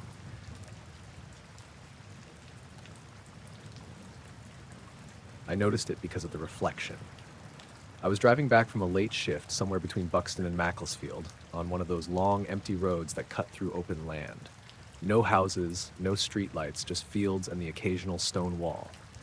It was just after 2 a.m., cold, clear night. No clouds. My headlights were the only light on the road. I'd been driving for maybe 20 minutes, just zoning out a bit, when something flashed above me, not in front. Above. It was quick, just a flicker, like when light hits something reflective at the right angle. I glanced up instinctively, but there was nothing there. I slowed slightly, scanning the road ahead. Probably a bird, I said out loud, even though it didn't sound right. There wasn't any movement after that. I kept driving. A minute or so later, it happened again. Same thing. A sharp reflection like my headlights had caught something metallic. I looked up immediately this time. And I saw it, for maybe a second. Something high above the road, not directly overhead, but slightly ahead of me. It wasn't clear. Just a shape. Flat, maybe. Hard to tell. But it caught the light again as it tilted slightly. That's the part I remember clearly. It tilted, like something adjusting its angle. Then it vanished. Not moved off, not drifted away. It just went up, fast. Straight up, out of sight in a fraction of a second. I hit the brake without thinking. The car slowed hard, tires crunching slightly on the rough surface. I pulled over to the side of the road and just sat there, engine running, lights still on. I stared up through the windshield. Nothing, just a clear sky. Stars, no movement. I turned off the engine. The sudden silence made everything feel sharper. I opened the door and stepped out. The air was cold. Still, no wind. I walked a few steps away from the car, looking straight up. Nothing, no sound, no sign of anything. I turned slowly, scanning the sky in all directions. Completely empty. I stood there for a few minutes, trying to convince myself I'd imagined it. But I knew I hadn't. I'd seen the reflection twice. Seen it tilt, seen it go. I got back in the car and started the engine again. The headlights came back on, cutting into the road ahead. I hesitated for a second, then pulled back onto the road. I drove slower now, eyes flicking up every few seconds. Nothing happened. A few minutes passed. Then I noticed something else. The road ahead looked slightly off. Not in a clear way, just darker than it should have been. Like the headlights weren't reaching as far. I checked my lights. They were on full beam. I flicked them off and on again. No change. The beam still seemed shorter than usual. I leaned forward slightly, trying to see further. The edges of the road faded into darkness sooner than they should have. The fields on either side looked flat, like they weren't reflecting any light. I swallowed, gripping the wheel tighter. "Just keep driving," I said quietly. I kept my eyes on the road. Didn't look up again. After a while, I started to hear something. A faint sound. Low. Not quite a hum. More like pressure in my ears. Subtle, but there. I shook my head slightly, trying to clear it. The sound didn't change. It didn't come from any direction. Just sat there, under everything. I pressed the accelerator a bit more. The car picked up speed. The sound stayed the same. Then, without warning, the headlights flared brighter. Not by much. Just enough to notice. And in that moment, I saw it again. Directly above me, this time. Closer. Much closer. A shape. Flat. Wide. It caught the light for a split second. Metallic. Not shiny, but reflective in a dull way, like brushed metal. I couldn't make out any detail beyond that. No edges, no markings, just the surface. It tilted slightly, same as before. And then, gone. Upward, instant. I slammed the brake. The car skidded slightly before stopping. My heart was pounding now. I looked up through the windshield. Nothing. I threw the door open and got out again. Looked straight up. Empty sky. No sound. No movement. The ringing in my ears faded slowly. I stood there, breathing hard, trying to steady myself. After a minute or two, I got back in the car. I didn't want to stay there. I started the engine again. The headlights came on. Normal brightness. This for normal range. The road ahead looked right again. I pulled back onto the road and drove. Didn't stop this time, didn't slow down, just kept going until I reached a more populated area. Streetlights, houses, something normal. When I finally got home, I sat in the driveway for a minute before getting out. I didn't look up, I just went inside. The next morning, I went back out to the car. I don't know what I expected to find, but when I looked at the roof, I noticed something. A faint mark, not a dent, not a scratch, just a slightly different texture in the paint, oval-shaped, about the size of a dinner plate. Right in the center.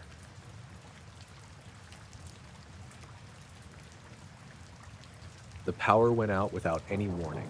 1 second I was in the kitchen rinsing a mug, the next everything just dropped. Lights, fridge, the low hum of the house, all gone at once. It was already dark outside. Late evening, maybe around 9:30. The kind of damp, overcast night where the clouds sit low and you don't see any stars. I stood there for a second, hands still under the tap, waiting for something to click back on. Nothing did. Great, I muttered, turning the tap off. The silence settled in pretty quickly. Not total silence, there was still the faint sound of rain against the windows, but everything inside felt empty. I walked into the hallway and grabbed my phone off the table. No signal. That didn't happen often where I lived, just outside a small village near Durham. Usually, even during outages, the signal held. I frowned and held the phone up, like that might help. Still nothing. I turned on the flashlight and headed toward the front room. The beam felt narrow, like it wasn't reaching as far as it should. Probably just the darkness making it seem that way. I pulled the curtain back slightly and looked outside. The whole street was dark. No house lights, no street lamps, just silhouettes of cars and rooftops against the low clouds. I could hear a few distant voices, people stepping outside, calling to each other. I watched for a minute, then stepped back. The air inside felt cooler already without the heating. I decided to go out and check if anyone knew what was going on. I grabbed a jacket and stepped onto the front path. The rain was light but steady. A couple of neighbors were outside. Mrs. Clark from 2 doors down stood under her porch talking to someone across the street. "Power's out your side too?" she called. "Yeah," I said. "Any idea why?" "Not a clue. Must be the whole area." I nodded and stepped further out onto the pavement. The sky looked strange, not in a dramatic way, just heavier. The clouds were low, thick, but there was something about the way they sat that felt off. I glanced up again, longer this time. That's when I noticed the glow. It was faint, really faint, but it was there. A soft light behind the clouds, spreading out unevenly. At first I thought it might be the city, light pollution pushing through the cloud cover. But it didn't look like that. It wasn't orange. It was pale, almost white, but slightly off. I narrowed my eyes, trying to focus on it. The glow stayed steady for a few seconds. Then it shifted. Not across the sky, within the clouds, like something moving behind them, but without a clear shape. I took a step forward without realizing it. "Do you see that?" I asked, half turning toward Mrs. Clark. She looked up briefly. "See what?" "That light." She squinted for a moment, then shook her head. "Just clouds." I looked back up. The glow was still there, still faint, but more noticeable now that I was focused on it. The rain seemed to soften, not stop, just less. The street felt quieter. The voices faded. I realized I couldn't hear anyone talking anymore. I glanced around. People were still there. Mrs. Clark was still on her porch, but no one was speaking. Or if they were, I couldn't hear it. I turned back to the sky. The glow spread slightly, like it was filling more of the cloud cover. It didn't brighten, just expanded. The edges of it were soft, blending into the darker clouds around it. I felt that same pressure in my ears again, not painful, just noticeable, like being in a plane before your ears adjust. I swallowed. It didn't help. The glow shifted again. This time it seemed to move upward, not in a straight line, more like it was pulling away. The clouds above it thinned slightly, just enough to show a darker layer beyond. I stood there, watching, trying to understand what I was looking at. There was no shape, no clear source, just that pale light moving behind the cloud layer. Then it started to fade, slowly, evenly, like someone dimming it down. The pressure in my ears eased slightly as it did. The rain picked up again. I heard voices return. "Probably just the grid," someone was saying. I blinked. The glow was almost gone now, just a faint hint left in the clouds. Then it disappeared completely. The sky went back to its normal dark gray. A second later, the streetlights flickered on one by one. Then the houses, lights coming back through windows. A low hum returned as things powered up. I stood there for a second longer, looking up. Nothing unusual, just clouds. "Back on," Mrs. Clark called. "Yeah," I said, still staring at the sky. I went back inside. The house felt normal again. Warm, familiar. I put my phone on the table. Signal bars came back immediately. I stood in the kitchen for a minute, replaying what I'd seen, trying to match it to something normal. Lightning, maybe, but it hadn't flashed, hadn't been sharp or sudden. It had moved, slowly. I shook my head and turned the kettle on. As it started to heat, I glanced out the window one more time. The clouds were still low, still thick, but there was no sign of that glow anymore. Just darkness.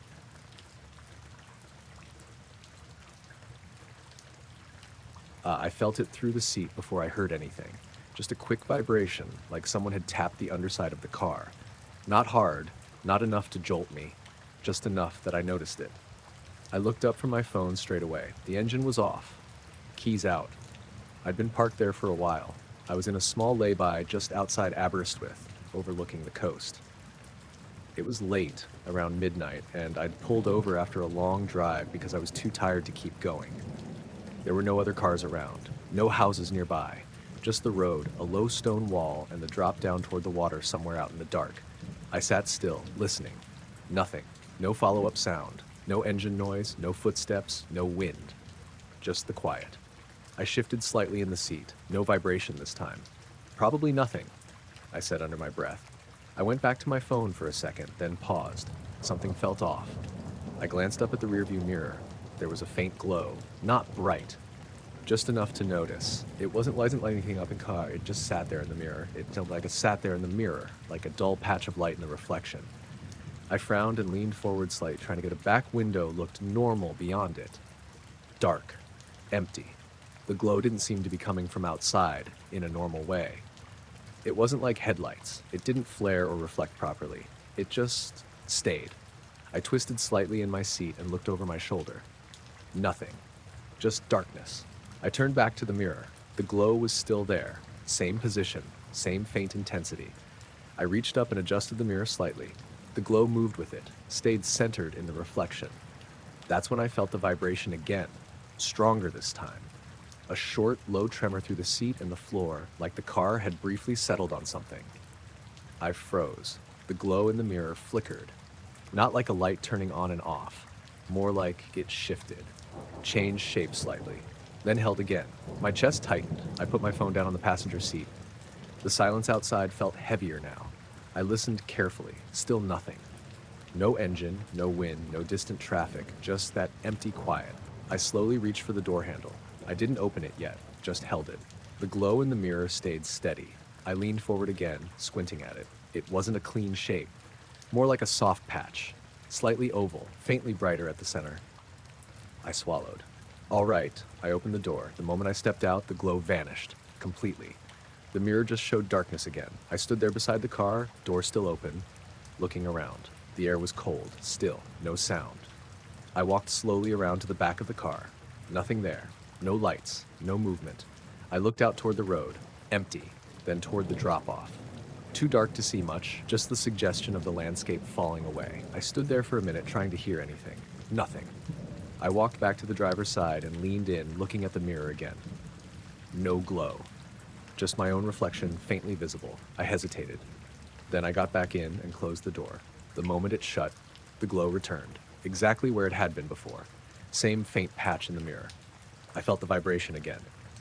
Short, low, through the seat. I grabbed the steering wheel without thinking. The car wasn't moving. The glow flickered again, shifted slightly, then steadied. I turned the key and started the engine. The dashboard lit up.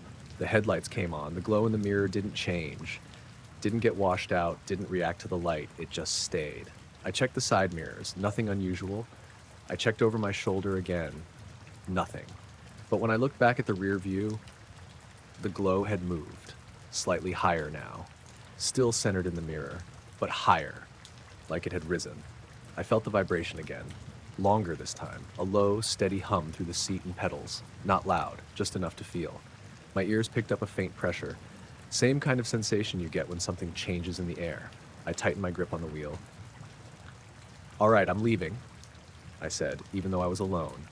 I put the car into gear. The glow stayed, didn't shift, didn't fade. I pulled out of the lay-by slowly. As the car moved forward, the glow remained in the mirror. Same position, same distance, like it was fixed relative to me. I accelerated slightly. The road ahead was clear. The glow didn't get smaller, didn't fall behind. It stayed perfectly. After maybe 10 seconds, the vibration stopped completely. The pressure in my ears eased, and the glow faded slowly, evenly, until it was gone. The mirror just showed darkness again. I didn't slow down. I kept driving. Faster now. Not speeding, but faster than I had been. The road curved slightly along the coast. I checked the mirror again. Nothing. Just empty road behind me. After a few minutes, I reached a stretch with streetlights. The normal glow of them felt reassuring. I drove another 10 minutes before pulling over again, this time near a petrol station that was closed for the night but still lit. I parked under one of the lights and turned the engine off. Sat there for a minute, listening. Nothing unusual, no vibration, no pressure. I leaned forward and looked at the rearview mirror again. Normal, just the empty road behind me. I got out of the car and walked around to the back. The metal felt slightly warm under my hand, not hot, just warmer than the rest of the car. I stood there for a bit, looking at the rear window. Nothing there. No marks. No signs of anything. When I got back in, I adjusted the mirror again, just to be sure. No glow. I drove the rest of the way home without stopping. Didn't look in the mirror much. Just kept my eyes on the road. But every now and then, I felt like something was still there, just out of view.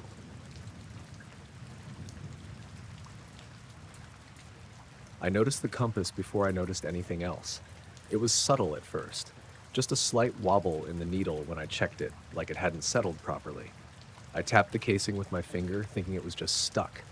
It didn't snap back like it should. It drifted, not wildly.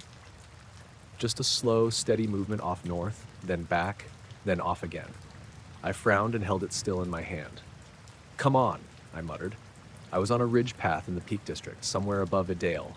Not a difficult hike, just a long one. I'd started late afternoon, planning to catch the sunset and head back before it got too dark. The weather had been clear earlier, but by the time I reached the ridge, the sky had turned that dull gray blue you get just before night fully sets in. No wind, which was strange in itself up there. I checked the compass again. The needle was still drifting, not spinning, just refusing to settle. I looked up, scanning the horizon. Nothing unusual. Rolling hills, darkening sky, no lights anywhere. I pulled my phone out and checked the map. Signal was weak, but still there. Location looked right. I slipped the phone back into my pocket and kept walking. The path was narrow, gravel underfoot, dropping off on either side into darker slopes. I glanced at the compass again. Still off. Probably just interference, I said to myself. Didn't really know what would cause it out there, but it sounded reasonable enough. I kept moving. A few minutes passed. The light dropped further. That soft blue-gray turning into something darker. I slowed slightly, more out of habit than anything. That's when I noticed the silence. Not complete silence, but thinner, like something had been pulled out of the air. No wind, still. But even the distant sounds you usually get, birds, maybe a far-off car, weren't there. Just my footsteps and my breathing. I stopped walking, stood still, listened. Nothing. I checked the compass again. The needle had drifted further now, pointing somewhere between north and east, but not quite either. I turned slowly in place, watching it. It didn't adjust the way it should. It lagged behind my movement, then slid slightly past where it should have stopped. I swallowed. All right. I looked up again. The horizon line was still clear, dark shapes of hills against a slightly lighter sky. Everything looked normal, but it didn't feel right. I took a few more steps along the ridge. The gravel crunched under my boots, louder than it should have been. Each step felt too sharp in the quiet. I checked the compass again, still drifting, not correcting. I stopped again. That's when I saw the glow. It was faint, barely there. Just above the horizon, slightly to my left, a soft pulse. Not bright, just enough to notice. It lasted maybe a second. Then it was gone. I blinked, staring at the spot. Nothing, just the dark line of the hills. I stood there, waiting. Nothing happened. I told myself it was just something distant. A car, maybe. Light reflecting off something. Didn't make sense, but it was something. I started walking again, slower now, more aware. The silence pressed in a bit more. I became aware of my breathing again, too loud. I tried to breathe quieter, didn't help. I checked the compass. The needle had shifted again, now pointing somewhere else entirely, not even close to north. I stopped, turned in a slow circle.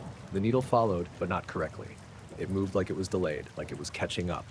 I felt a tightness in my chest. I looked back toward where I'd come from. The path was still there, faint but visible. I could head back, probably should.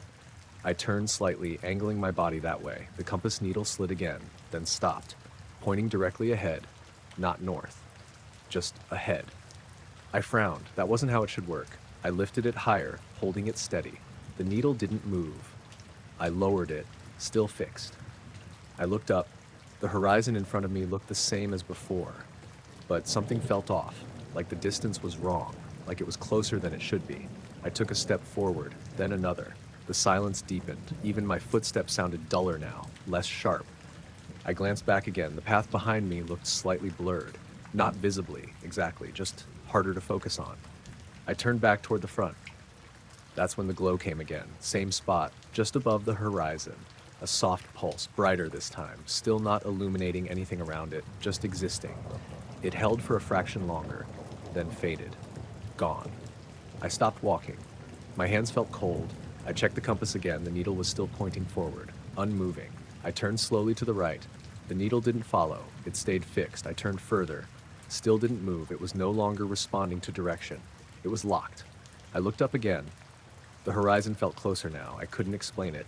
The shape of the hills hadn't changed, but the distance felt reduced, like something had shifted. I took a step back. The needle didn't move. I took another. The silence stayed. Heavy. Pressing. I turned fully around. The path behind me looked normal again, clearer, more solid. I didn't think about it. I just started walking back. Faster now. Not running, but close. The gravel crunched louder again. The sound returned slightly, not fully, but enough. I didn't look back. I kept my eyes on the path. After a few minutes, I checked the compass again. The needle snapped. Suddenly. Back to north. Steady. Normal. I stopped, turned slowly. It followed correctly this time. No drift, no delay. I let out a breath. I hadn't realized I'd been holding it. I looked back toward the horizon. No glow, no change. Just dark hills. The silence lifted gradually. Wind returned, faint at first, then more noticeable. I stood there for a minute, then kept walking back. When I reached the lower part of the trail, the air felt normal again. Sounds came back fully. Distant cars, wind through grass, everything. I didn't stop until I reached the car park. When I got there, I checked the compass one more time. Perfectly steady, pointing north, like nothing had happened. But when I looked up at the ridge one last time, the horizon line seemed further away than I remembered.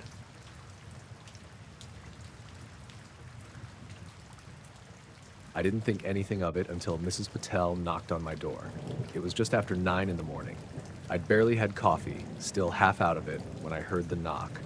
Firm, a bit urgent. I opened the door and she was standing there in her dressing gown, looking more serious than I'd ever seen her. "Were you awake last night?" she asked straight away. I blinked. No. Why?" She glanced over her shoulder toward my house, then back at me. "There were lights." I frowned. "What kind of lights?" "Above your roof," she said, "just hovering there." I didn't respond straight away. Mrs. Patel wasn't the type to joke around or exaggerate things. She was usually calm, practical, the kind of person who double-checks everything before saying anything. "What time?" I asked. "Late. Around 3, maybe. I couldn't sleep." She paused. "They weren't like normal lights." I leaned against the doorframe. Could have been a drone or something. She shook her head immediately. No sound, and they didn't move properly. That made me pause. "What do you mean?" "They stayed still for a while," she said. "Then they shifted, but not like flying, more like sliding." I rubbed my face. "And they were over my house?" "Yes." I looked up instinctively, even though it was broad daylight now. Nothing there but gray sky. "I didn't hear anything," I said. She nodded slowly. "That's what worried me." We stood there for a second. Then she said, "You have those cameras, don't you?" I glanced back inside. "Yeah." "You should check them." I nodded. "Yeah, I will." She gave a small, tight smile and turned to head back to her place. I closed the door and stood there for a moment, thinking. Then I went straight to the living room and pulled up the camera app on my phone. I had 3 cameras, front door, back garden, and one covering the driveway. I scrolled back through the night recordings. Nothing unusual at first. Just the usual clips, passing cars, a fox at one point, nothing out of the ordinary. I skipped ahead to around 3 a.m. There was a motion alert at Zoo 312. I tapped it. The footage loaded. At first, everything looked normal. The driveway, the front of the house, still and quiet. Then the image flickered, not like a normal glitch. It washed slightly brighter for a fraction of a second, then darker, then normal again. I frowned and scrubbed back, played it again. Same thing. Flicker. Then, for 2 or 3 frames, the image distorted. Not fully corrupted, just stretched, like the picture had been pulled slightly upward, then it snapped back. I leaned closer to the screen. What the hell? I paused it right at the distortion, zoomed in. There wasn't anything clear in it, no shape, no object, just the image itself bending. I let it play. A few seconds later, it happened again. Another flicker, another brief distortion, then normal. I checked the timestamp, 03:12:18. Then it jumped. I blinked, I scrubbed back again. The footage skipped those seconds entirely. No frames, no recording, just a jump. I sat back slowly. That's weird. I checked the next clip. Another motion alert. I opened it. Same thing. Normal footage, then a flicker, then a few corrupted frames, then normal again. I fast-forwarded through it. The pattern repeated. Every time the image flickered, there was a small gap in the timestamp, a few seconds missing. I felt that tightness in my chest again. I switched to the back garden camera, scrolled to the same time, opened the clip. This one was worse. The flicker was brighter, almost like the exposure had been pushed too high. For a split second, the whole frame washed out. Then came back. I paused it, zoomed in. There was something different here. At the top edge of the frame, a faint shape. Not clear, just a darker area against the sky. I scrubbed through frame by frame. It wasn't consistent. It appeared in one frame, gone in the next, then back again. Each time, the timestamp skipped forward slightly. I leaned back, staring at the screen, trying to piece it together. I checked the driveway camera next. Same pattern, flicker, distortion, missing seconds. But in one of the frames, I saw something, very briefly. Near the roofline of the house, a faint outline, not solid, more like a suggestion of something, a darker shape against the sky. But it didn't stay long enough to make sense of it. It was gone almost immediately. I paused it again, zoomed in. The image broke apart slightly under zoom, pixelated, unclear. I sat there for a long time, just staring at it, trying to convince myself it was just camera error, glitching. But the timing didn't feel random. It lined up, across all 3 cameras. Same flickers, same missing time. I checked the system logs. No errors, no warnings, everything showed as functioning normally. I leaned back in the chair, running a hand over my face. Then I noticed something else, the indoor camera. I hadn't even thought to check it. It faced the hallway. I pulled it up, scrolled to the same time, 03:12. Opened the clip. The hallway looked normal, dark, still. Then the flicker happened, same as the others. But this time, the light didn't just flicker, it dimmed, like something had blocked it. The frame darkened for a moment, then returned. I leaned forward again, replayed it. The dimming wasn't even. It came from above, like a shadow passing overhead, inside the house. I paused it at the darkest frame, zoomed in. The ceiling looked normal, but the light level had dropped, just for that instant. Then it returned. I checked the timestamp. Then it jumped to 27. 6 seconds missing. I sat there, staring at the screen. The house felt quieter than it should have been.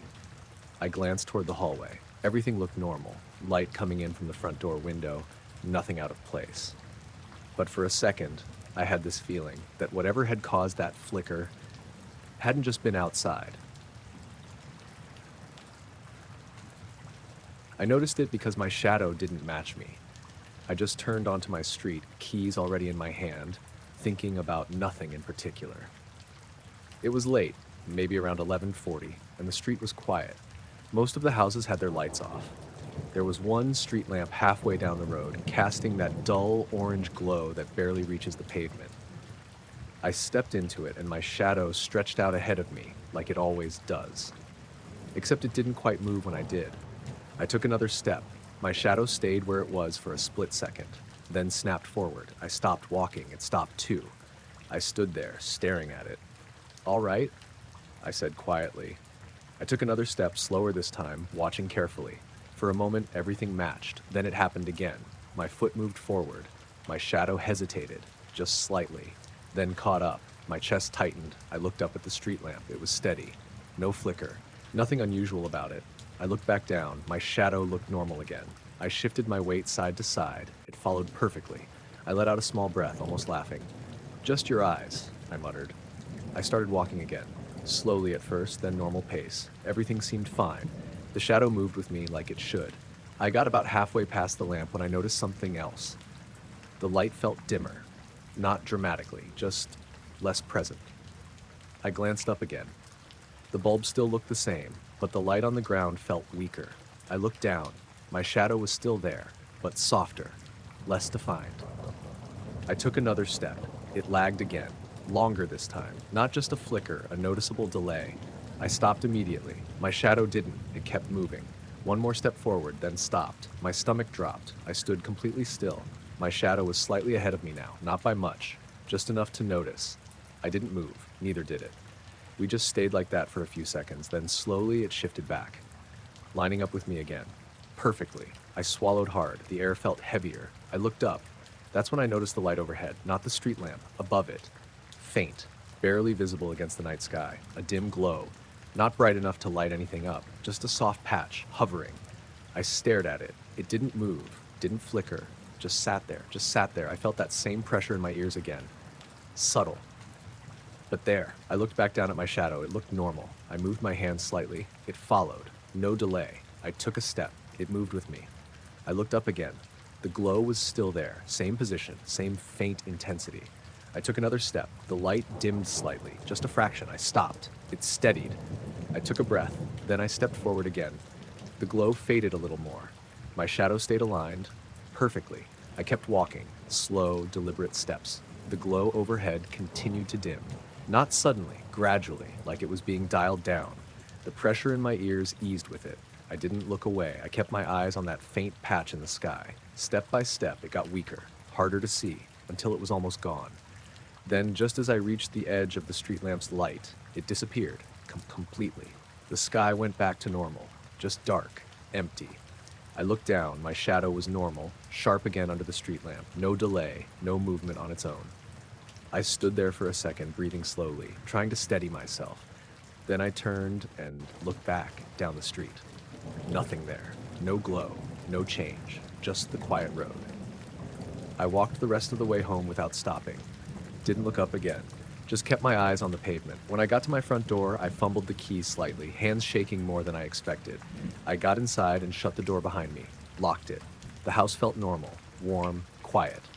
I stood in the hallway for a minute, listening, nothing unusual. I went into the living room and sat down, tried to distract myself, turned on the TV, didn't really watch it. After a while, I got up and went to the window, pulled the curtain back slightly, looked out at the street. Everything looked the same, street lamps still on, empty road, no glow in the sky. I looked down at the pavement, trying to see where I'd been standing. Nothing stood out, no marks, no difference. I let the curtain fall back into place, went upstairs, got ready for bed. When I turned off the light and lay down, I stared at the ceiling for a while, just thinking. Eventually, I closed my eyes. But right before I fell asleep, I had this brief thought that for that 1 second, when my shadow moved on its own, it hadn't been following me. It had been ahead of me.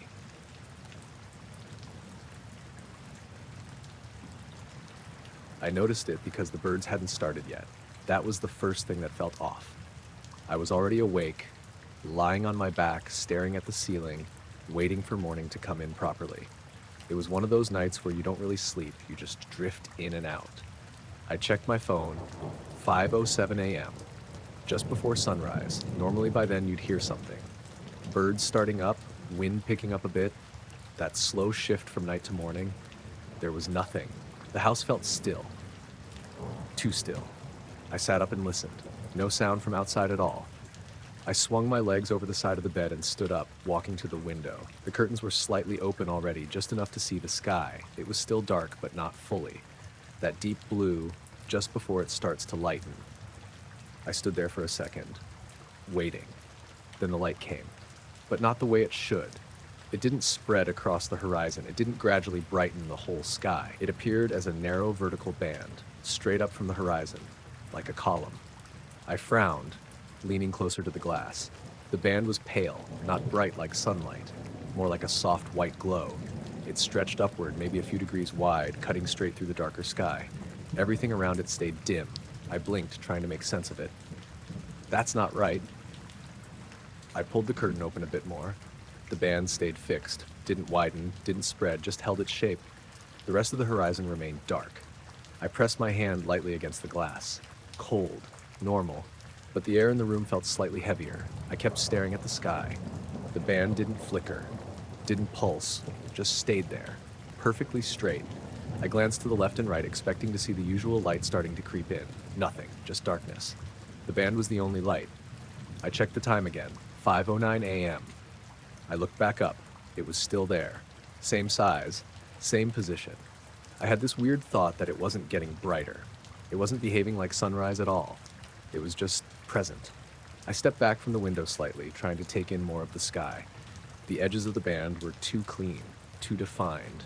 There wasn't any gradual fade into the darker sky. It just stopped, like someone had drawn a line. I felt that faint pressure in my ears again. Not strong, just noticeable. I swallowed. It didn't go away. I moved closer to the window again. The band seemed slightly more intense now, not brighter exactly, just more solid. I couldn't see anything within it. No clouds, no shapes, just that uniform pale light. I stood there for what felt like a long time, watching, waiting for it to change. It didn't. Then, slowly, it started to move, not sideways, up. The entire band shifted upward, still perfectly straight, still the same width, just lifting. I felt my chest tighten. I stepped closer to the glass without realizing it. The band continued rising. The bottom edge pulled away from the horizon, leaving darkness behind it, like it was retracting. The top edge stayed out of view beyond the upper frame of my window. I craned my neck slightly, trying to follow it. It kept going. Same speed, smooth, silent. The pressure in my ears increased slightly. I held my breath. The band thinned as it rose, not in width, but in intensity. The light became weaker, fainter. Then, just before it disappeared completely, it faded. Gone. The sky went back to normal. Dark blue.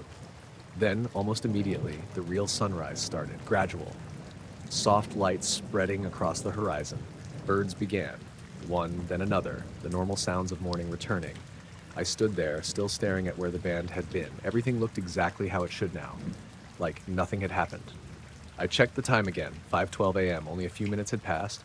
It felt longer. I stayed by the window as the sky brightened properly, watching the normal sunrise take over. The light spread evenly this time. No sharp edges, no vertical line, just the usual slow transition. After a while, I stepped back and let the curtain fall. The room filled with normal daylight. I went downstairs, made coffee, tried to shake the feeling, but something about it stuck. That clean edge, that upward movement. Later, when the sun was fully up, I went outside. Stood on the pavement and looked toward the horizon. Everything looked normal. No sign of anything unusual. But for a moment, I had this strange sense that the light I'd seen earlier hadn't been coming from the sun at all.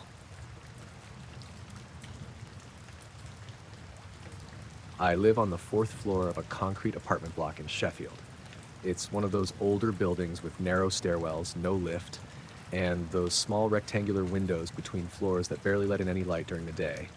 At night, they're usually just black. That evening was normal. I'd been out picking up food and got back around 11:40. Ate in the kitchen, watched something for a bit, then realized I'd left my water bottle in the car.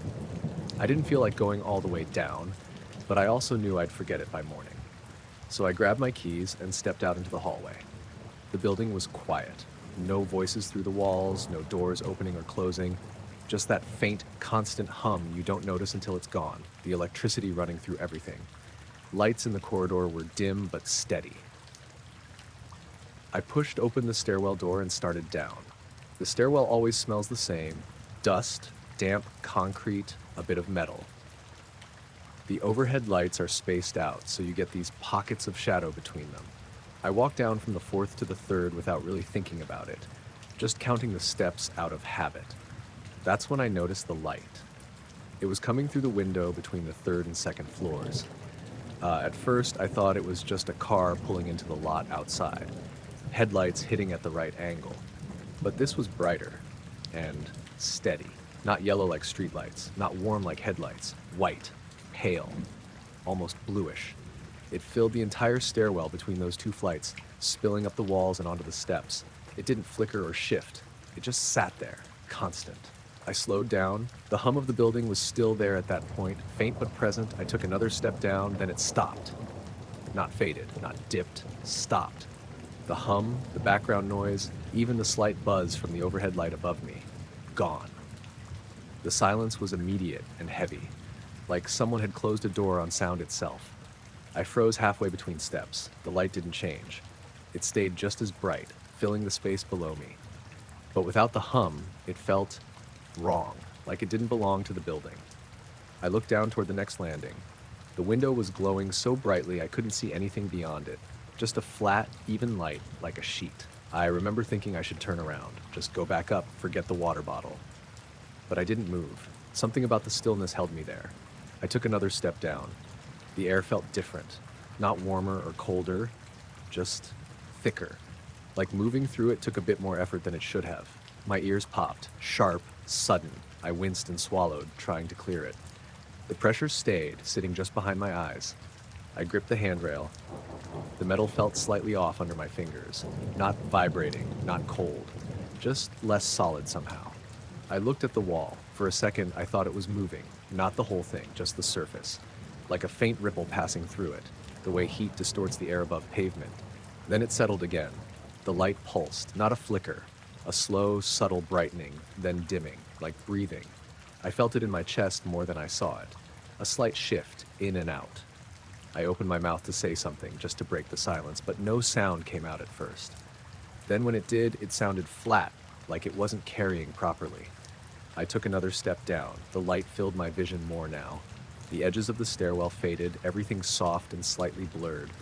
The pressure in my ears increased. My fingers tingled where they held the rail. The light pulsed again. And then the hum came back. All at once, the overhead light buzzed.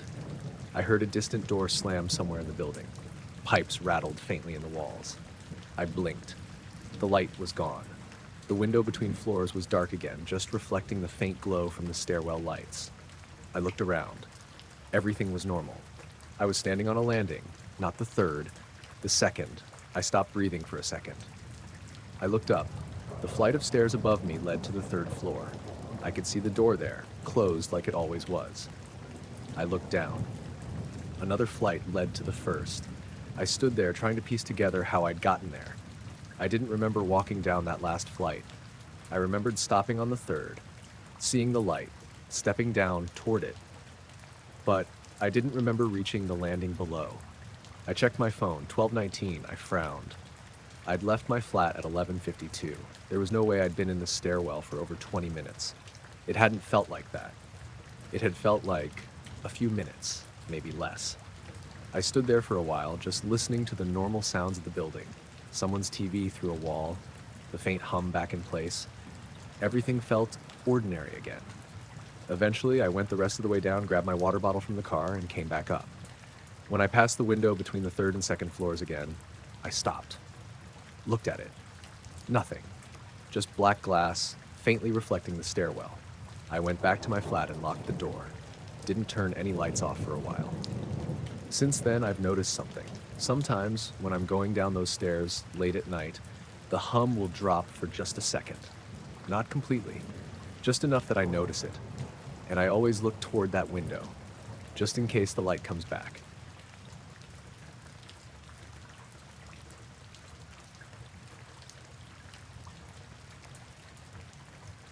I noticed it because the fog didn't look right. It was one of those early morning drives, just before sunrise, when everything's quiet and the roads are empty. I was cutting through farmland to get to a job out near Wilmslow, taking the smaller roads to avoid the motorway. There was fog, but not heavy. Just low, patchy stuff sitting over the fields, drifting slowly across the road in places. My headlights cut through it fine. Nothing unusual at first. I had the radio low, barely paying attention, just following the road. Then I saw the glow. At first, I thought it was headlights from another car somewhere ahead, maybe dipping behind a hill or something. But it wasn't above the fog, it was under it. A soft light spreading across the ground beneath the mist. Not bright, just enough to make the fog look like it was lit from below. I slowed down slightly, trying to figure out where it was coming from. There were no buildings nearby, no houses, just open fields on both sides. The glow moved, slowly, but not with the fog. The fog was drifting left, pushed by a light breeze. The glow moved right, against it. I frowned, leaning forward slightly. The light didn't flicker, didn't change intensity, just glided under the fog like something moving beneath a surface. I eased off the accelerator, the car slowed, the headlights stretched further ahead. The glow became clearer. It wasn't a single point, more like a patch. Diffuse, soft-edged, but distinct from the darkness around it. I rolled the window down a bit. Cold air came in, damp, quiet, no sound, no engine, no hum, nothing. The glow kept moving. Still against the direction of the fog, I checked my mirrors out of habit. Nothing behind me. Empty road. I looked ahead again. The glow had shifted further across the field. Keeping a steady pace, I tapped the brake lightly. The car slowed to maybe 30. The glow didn't react, didn't change speed, just kept moving. I felt that quiet tension settle in, not fear, just something not lining up. I kept watching it, trying to match it to something real. Vehicle lights, machinery, anything. But there was nothing, no shapes, no silhouettes, just that soft light beneath the fog. Then it changed direction, not gradually, it just turned. The movement shifted from right to left, still under the fog, still smooth, still silent. I felt a slight pressure in my ears, subtle, like when you're driving up a hill. I swallowed. It didn't clear. I slowed down more, the car almost coasting now. The glow moved closer to the road, not directly toward me, just drifting in that direction. I gripped the steering wheel a bit tighter, watching it. The fog above it thickened slightly, or maybe it just looked that way because of the light. I couldn't tell. The pressure in my ears increased, a dull, steady weight. I checked my phone quickly. No signal. That wasn't unusual out there, but it stood out. I looked back at the field. The glow was closer now. Still no shape, still no source, just that light, moving. Then it stopped, right near the edge of the field, close to the road. I slowed to a near stop. The headlights illuminated the grass ahead, but the glow didn't reflect off anything. It didn't brighten the ground. It just existed beneath the fog. Separate. I stared at it, trying to force my eyes to see something more. Anything. Then it shifted again. Not across the field. Up. Not into the sky. Just up into the fog. The light rose slightly. The fog above it lit up for a moment. Then the glow faded, not quickly, just gradually, like it was being dimmed. The pressure in my ears eased, slowly. The fog returned to its normal dull gray. No light beneath it. Nothing moving. I sat there for a few seconds. Engine idling. Listening. The world felt quiet again. Normal. I checked the time. It didn't match. I was sure I'd only slowed down for a minute. Maybe 2. The clock said nearly 15 had passed. I frowned, trying to piece it together. Then I looked back at the field. Nothing. Just fog. Drifting with the wind. I pulled the car forward slowly. Drove past the spot. The headlights lit the ground normally. No glow, no movement, just empty field. But the way the light had moved, not with the fog, not with anything visible, felt less like something on the ground and more like something just beneath where I could see.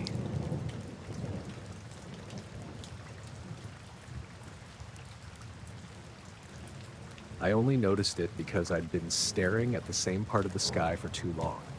It was one of those nights where you go out just to clear your head. I'd driven out past the last row of houses, parked near a field gate, and sat on the hood of my car with the engine off. No lights nearby, no noise, just the sky. I do that sometimes. Not for anything specific, just to sit and not think about anything for a while. After a bit, your eyes adjust and you start picking out the same patterns. I'm not into astronomy or anything, but I recognize a few shapes. That's what I was doing. Looking at one particular patch of sky just above the tree line. At first, everything looked normal. Stars steady, no movement, then one of them dimmed. Not disappeared, just softened. I frowned slightly, thinking maybe a thin cloud had passed over it, but the rest of the stars around it didn't change. Just that one.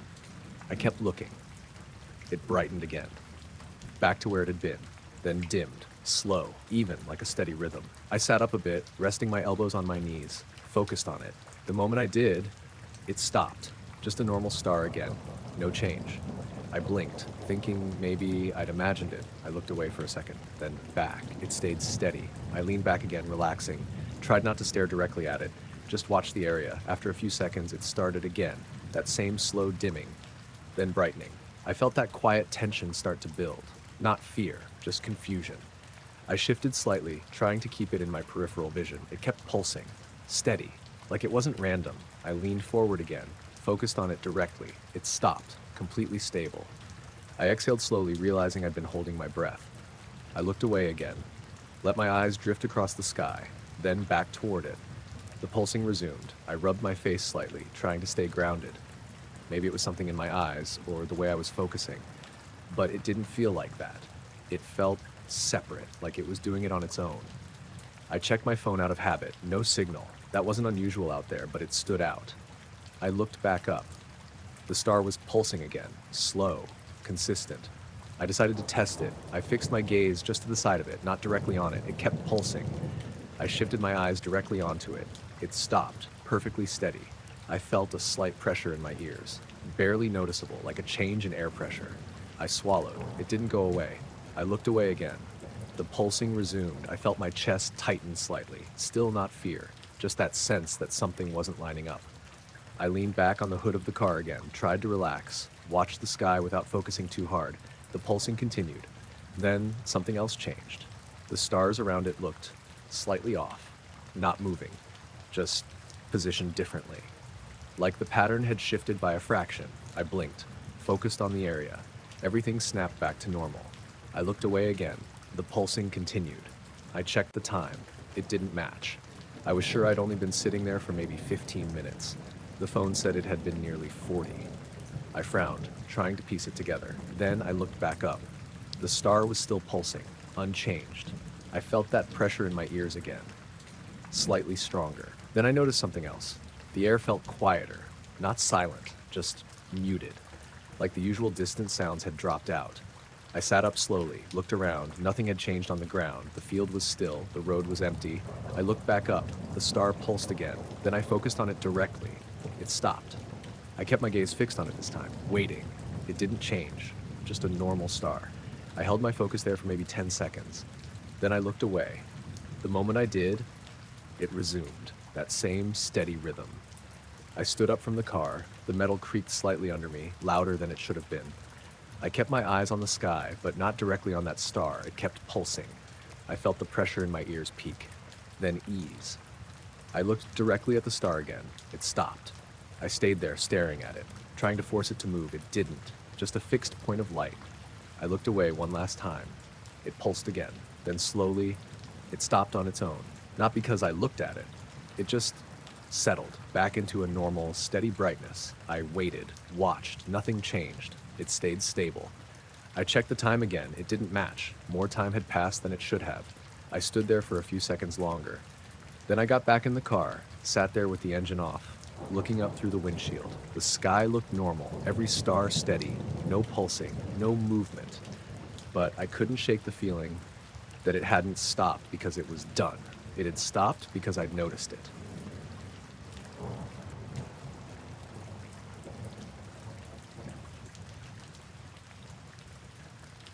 The power went out while I was halfway through making tea.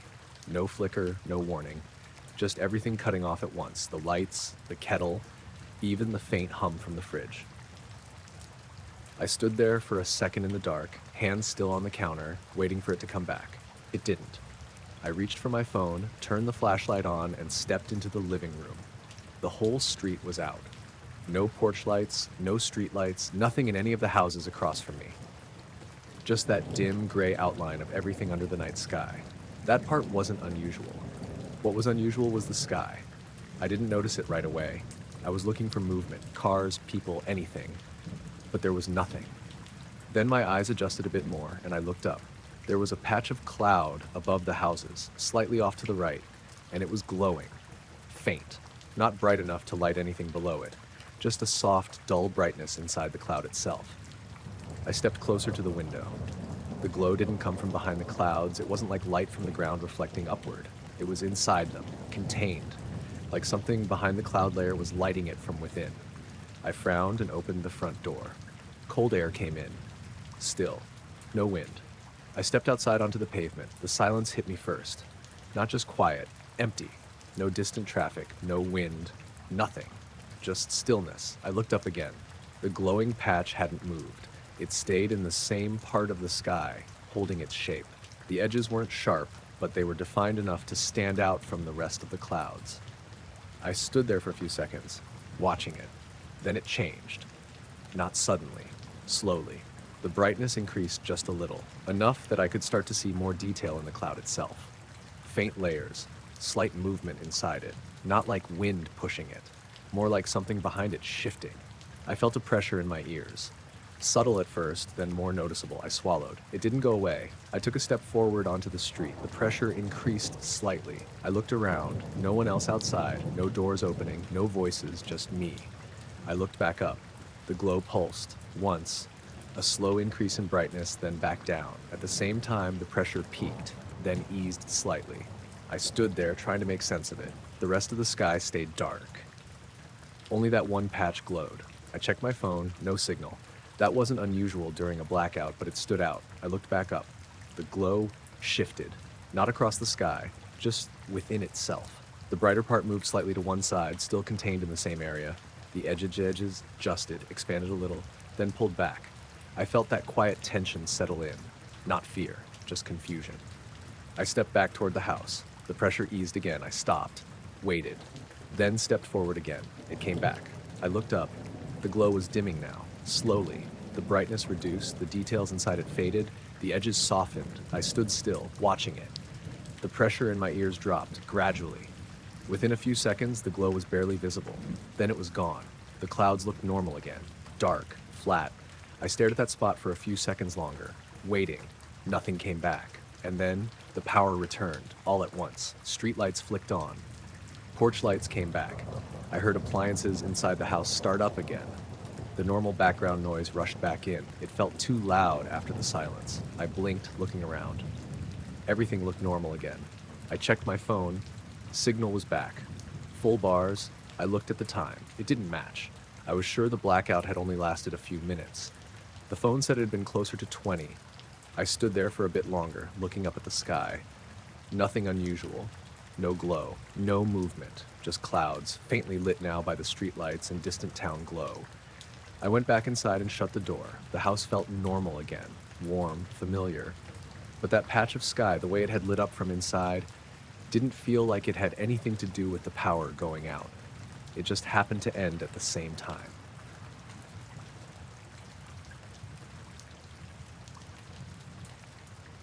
I was already out on the water when I noticed it.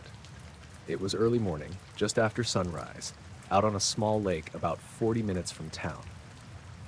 Not a popular spot, no cabins, no rentals, just a dirt path down to the shore and a place to launch a small boat if you know where to look. I'd taken my old aluminum boat out, the one with the small motor that barely makes any noise when it's idling. I like that lake because it's quiet. You can sit out there for hours and not see another person. That morning, the air was still. No wind at all. The surface of the water was flat, almost glassy, except for the small ripples from my boat. I'd killed the motor and let myself drift for a bit, cast my line out, just sat there. It was one of those mornings where everything feels slower. I remember looking down into the water at one point, just out of habit. It's usually too dark to see much. The lake's deep in the middle and the water's not that clear. But I noticed something. A faint glow, right beneath the boat. At first, I thought it was just light from the sky reflecting weirdly. But it didn't match the surface. The surface was still. The glow was coming from below. I leaned over the side, trying to get a better look. It wasn't bright, just a soft, dim light, kind of bluish, not flickering, just there. It covered a small area under the boat, maybe a few feet across. I stayed still, watching it. The water itself wasn't disturbed, no ripples, no movement, just that glow sitting beneath me. I pulled my line in slowly, not wanting it hanging there. I don't know why, it just didn't feel right. As I did, I noticed something else. The glow wasn't fixed. It shifted slightly, not like it was following the current, more like it was adjusting its position. I held still. The boat drifted just a bit, barely noticeable. The glow stayed under me for a second. Then it started to move. Not randomly, not drifting. It moved in a straight line, away from the boat. Slow at first, then faster. Still completely silent, still not disturbing the surface. I leaned further over the side, trying to follow it with my eyes. The light slid under the water like it was on rails, perfectly straight, no wavering, no turbulence. The surface above it stayed smooth, no wake, nothing. It passed beyond the shadow of the boat and into the open water. I could see it more clearly then, a narrow shape, not round, more like an elongated patch of light. Soft edges, no defined structure. It kept moving, faster now, still straight. I stood up slowly in the boat, trying to keep it in view. My balance shifted slightly and the boat rocked, but the water around the glow didn't react at all. That's what stuck with me. Even with the boat moving, the surface above it stayed untouched. Like whatever was causing the light wasn't interacting with the water the way anything else would. I followed it with my eyes as far as I could. It didn't change direction, didn't slow down, just continued in that same straight path, until it was too faint to see, then it was gone. I stayed standing there for a second, looking at where it had disappeared. The lake looked normal again, flat, still, like nothing had been there. I sat back down slowly. My hands felt colder than they should have. I looked around the lake. No one else out there, no boats, no movement on the shore, just quiet. I picked up my line again, but I didn't cast it right away. I just held it, staring at the water, waiting to see if the glow would come back. It didn't. After a minute or two, I cast the line out again. It landed with a small splash, breaking the surface. The ripples spread out normally. Everything behaved the way it should. But I couldn't shake what I'd just seen. I reeled in slowly after a few minutes. Didn't get a bite. I checked the water again. Nothing. No glow. No movement. Just dark beneath the surface. I stayed out there for another hour. Nothing else happened. No strange lights. No changes. Just the usual. When I finally started the motor and headed back to shore, I kept glancing over the side, half expecting to see that glow again, but the water stayed the same. Later that day, I thought about what it could have been. Some kind of reflection, maybe. But the way it moved didn't match that. And the way it didn't disturb the water at all, that didn't match anything I knew. A few days later, I went back to the same spot, same time of morning, same conditions. The water looked normal. I drifted in the same area for a while, nothing happened. But at one point I leaned over the side again, looking down, and for a second I had this strange feeling, like there was something under there, not moving, just there, watching from below the surface. I straightened up and sat back, didn't lean over again after that. The rest of the day was normal, but I didn't stay as long as I usually do, and I haven't gone back out there alone since. I felt it before I saw anything. Just a quick vibration through the seat, like something heavy had passed nearby underground. It wasn't strong, just enough to register. I looked up immediately, checking the mirrors out of habit. Nothing behind me. I was parked at the edge of a small coastal road, just above a stretch of rocky beach. I'd driven out there because I couldn't sleep. It was late, around 1 a.m., and the place was empty. No houses nearby, no streetlights, just the road and the drop down to the shoreline. The engine was off. The only sound had been the faint movement of water below, barely audible through the closed windows. After the vibration, even that felt quieter. I sat still for a second, waiting for it to happen again. It didn't. I told myself it was probably nothing, maybe the car settling or a distant vehicle I couldn't see. I glanced at the rearview mirror again. That's when I noticed the glow. At first, I thought it was just a reflection, something from the dashboard or maybe the faint light from my phone screen. But it wasn't in the right place. It sat in the mirror like it was coming from outside, directly behind the car. A soft, dim light, not bright, more like a pale smear, slightly blurred. I turned in my seat and looked through the rear window. Nothing. Just darkness. The road behind me stretched out empty, fading into black. I looked back at the mirror. The glow was still there. Centered. I leaned forward and adjusted the mirror slightly. The glow stayed in the same position relative to the mirror, not shifting like a normal reflection would. That didn't make sense. I adjusted it again. Same result. The glow stayed fixed. I felt that quiet unease start to build. Not fear, just the feeling that something wasn't behaving the way it should. I turned again and looked straight back through the rear window. Nothing. No light source, no movement. Just the outline of the road and the darkness beyond it. I looked back at the mirror. The glow pulsed slightly. Not a sharp change, just a subtle increase in brightness, then back down. I held still, watching it. After a few seconds, it did it again. I felt another vibration, softer this time, more like a low tremor. It ran through the seat and into my lower back. Then it stopped. The glow dimmed slightly. I swallowed and glanced at my phone. No signal. That wasn't unusual out there, but it stood out now. I looked back at the mirror. The glow seemed a bit larger, not by much, just enough that I noticed it. I reached for the door handle, paused. Something about stepping out didn't feel right. I didn't know why. I just hesitated. Instead, I rolled the window down a few inches. Cold air came in. No sound, no hum, no movement. Nothing to match what I was seeing. I looked at the mirror again. The glow pulsed, stronger this time, and with it came that pressure. Not just in the seat, in my ears. A low, steady pressure like altitude change. I rubbed my jaw slightly, trying to clear it. It didn't go away. I turned again and looked through the rear window. Still nothing. No light, no source, just empty darkness. I looked back at the mirror. The glow was still there, and it didn't feel like it was reflecting something anymore. It felt like it was in the mirror. I adjusted it one more time.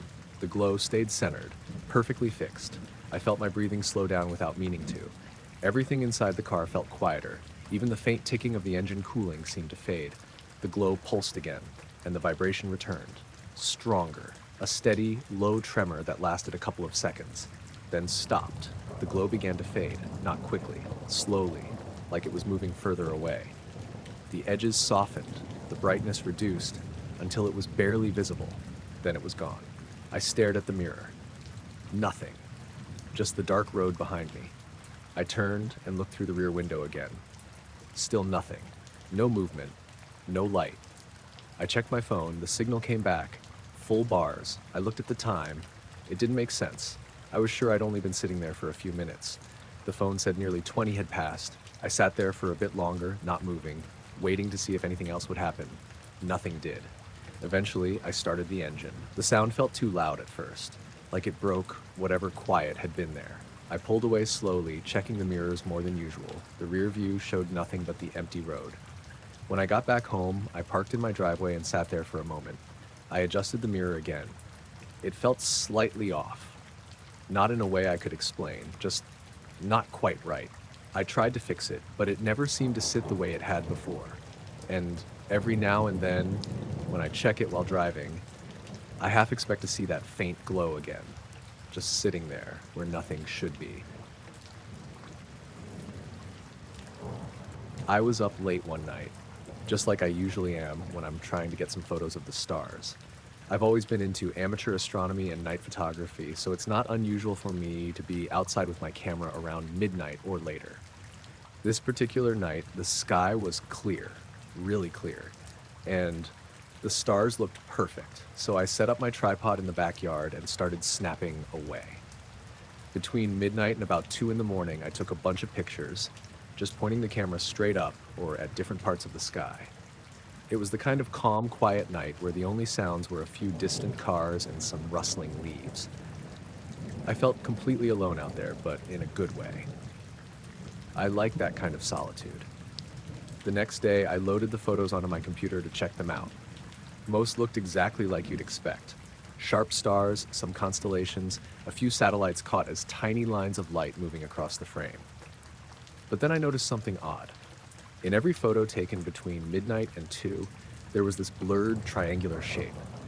It wasn't a sharp outline or a clear object, more like a smudge or a faint shadow, always somewhere near the center or just off to one side. It didn't move or change shape much, just there in every single shot. The color was strange too, sort of a dull gray with a faint glow around the edges, but nothing that looked like a lens flare or any typical camera artifact I've seen before. At first, I figured it had to be some kind of camera issue, maybe a dirty lens or a sensor problem. So I cleaned everything carefully, checked my settings, even took some test shots around sunset and during the day. No triangular shapes, just normal pictures. The night after, I set the camera up again, trying to catch the same part of the sky. I took photos at the same intervals between midnight and 2. When I looked at those pictures the next day, there it was again, the same blurry triangle, same size and shape in roughly the same spot. I started paying closer attention that night while I was outside. At first, I thought maybe I was imagining things, but the feeling of being watched crept in slowly. Nothing obvious, no one standing in the shadows or anything, but the air got heavy in the backyard, like something was hovering just out of sight. I noticed the neighborhood was unusually quiet. No barking dogs, no distant traffic noises, just a strange, almost unnatural stillness. I glanced around a few times, but didn't see anyone. My phone was on silent, so no distractions, just the occasional click of the camera shutter and the low hum of my laptop inside. Then I started hearing it. A faint mechanical clicking sound. Not loud, more like something buried deep in the background noise of the night, but definitely there. It was steady, rhythmic, almost like a clock ticking, but more metallic. I tried to locate it, but it didn't get any closer or farther. It just stayed, steady and low. The clicking lasted for maybe 15 minutes. I told myself it was probably just something normal, a machine somewhere, maybe a generator in a neighbor's yard or a distant radio tower. But still, it didn't quite fit with how quiet everything else was. After a while, I put the camera down and went inside. I checked the photos again on my computer, just to make sure the triangle was still showing up. It was, in every shot from that time window. On the third night, I decided to bring my binoculars out with me and just watch the sky for a while, without the camera. The triangle shape wasn't visible to the naked eye or through the binoculars. The stars were perfectly normal. No blinking lights, no moving shapes, nothing unusual. Still, I kept feeling like something was nearby, just out of reach, like an invisible presence hanging above the treetops, watching quietly. When I got back inside, I noticed something else weird. My phone had a few new notifications, messages from people I didn't know. Just random numbers, and the messages were strange. A few symbols I didn't recognize, like scrambled letters or code, nothing readable. I deleted them, thinking it was spam, but then one more came in. This one was different. It was an audio file, no text, just a short clip. I listened to it. At first, there was static, then the same faint clicking sound I'd heard outside. Then, very quietly, a whisper. It was my own voice. But the word it said was something I didn't know, something that didn't make sense. It wasn't any language I recognized, just a soft, breathy syllable. I checked my phone logs to see if I'd called or recorded anything at that time. Nothing. I hadn't spoken to anyone in hours, hadn't used any apps that could have recorded sound. I started wondering if I was losing track of time or dreaming while awake, but nothing else felt off. My memory of the night was clear, except for some brief moments where I couldn't say what I was doing. The next day, I went back through the photos, the messages, the sound clip, trying to connect dots. The triangle shape on the pictures, the clicking sound, the strange message on my phone, all tied together somehow, but without any clear reason. I thought about showing the photos to a few friends, but I hesitated. I don't know if they'd believe me or just think it was a camera glitch or some prank. After that, the strange messages stopped. The clicking sound didn't come back, and the triangle shape disappeared from my photos. But the feeling stayed, the sense that something was there, watching, just beyond what I could see. I still look up at the stars sometimes, camera ready, hoping to catch it again, but it hasn't shown up since. It happened during my Thursday overnight shift about 3 years ago now. I was running the graveyard block at a small independent station outside Flagstaff. Midnight to 4 a.m., mostly pre-programmed stuff, low audience, very little live interaction. It was an easy gig, especially during the winter when the calls dropped off and the phone lines stayed mostly dead. That night started like any other. I got in around 11:30, checked the queue, queued up the playlists. Weather was clear but cold. I remember scraping frost off my windshield in the parking lot. We ran mostly classic rock and old school alt during the late shift, but I'd sneak in ambient stuff when the manager wasn't checking logs, just to keep myself from nodding off. The call came in a little after 2 a.m. I remember because I just faded out of a long instrumental track and was reaching for my coffee when the line blinked. I hadn't taken a single call all night. I figured it was a trucker or someone killing time, maybe looking for a request. I picked up and did the usual, "You're on the air, what can I play for you?" But there was no voice, just this high-pitched digital tone. Not static, not feedback. A weird, clean note, like something you'd hear from a modem if you're old enough to remember dial-up. I said hello again. Still nothing. Then the tone changed, dropped low and mechanical, like a deep hum with layers under it. Chirps clicking like automated signals or compressed data. It wasn't random either. It shifted in pulses, kind of rhythmic, but not in any pattern I could place. I took it off air and kept listening, just in case it was a prank, but it didn't sound like someone screwing around. It sounded too deliberate. Then, after maybe 30 seconds, the signal just stopped. Not a click or hang up, just gone. Dead line. I figured I'd toss on another track and think it through, but when I looked back at the console, all the meters were frozen. Dead air. No signal to the tower. I hadn't touched anything except the phone. I tried resetting the stream, then the automation software. Nothing worked. The mic channel was still hot, but the board wasn't feeding anything to the transmitter. Even my monitor feed had gone silent. I called our tech guy, first time I'd ever had to wake him during my shift. He didn't pick up, so I left a message and started rebooting the hardware manually. Took everything down, waited, brought it back up in stages. The signal came back eventually, around 6 or 7 minutes later, but that window of dead air, it was total. No static, just black silence. I checked the logs. Nothing registered during that time. The system showed continuous play as if the playlist had kept going, but no audio reached the board. And the weird part, the last song before the call, the one I remember fading out of, was still queued like it had never actually played. I went back to the recording archive. We had a digital logger that saved the entire broadcast in 5-hour blocks. I pulled the file for that night, jumped to just before the call. The file played fine. My voice came through introducing the track. I said the station ID. Everything was normal. Then came the point where I picked up the phone, and then nothing. Just total silence for the next 6 minutes. No tones, no hum, not even my voice. It was like the mic had cut out the moment I answered. The waveform was flat. I skipped ahead and the audio returned mid-track like nothing had happened. That was the part that really got under my skin. It wasn't that something strange happened live that could be chalked up to a glitch or interference or whatever, but it was gone from the log too, like it never existed. Like my side of the interaction had been erased.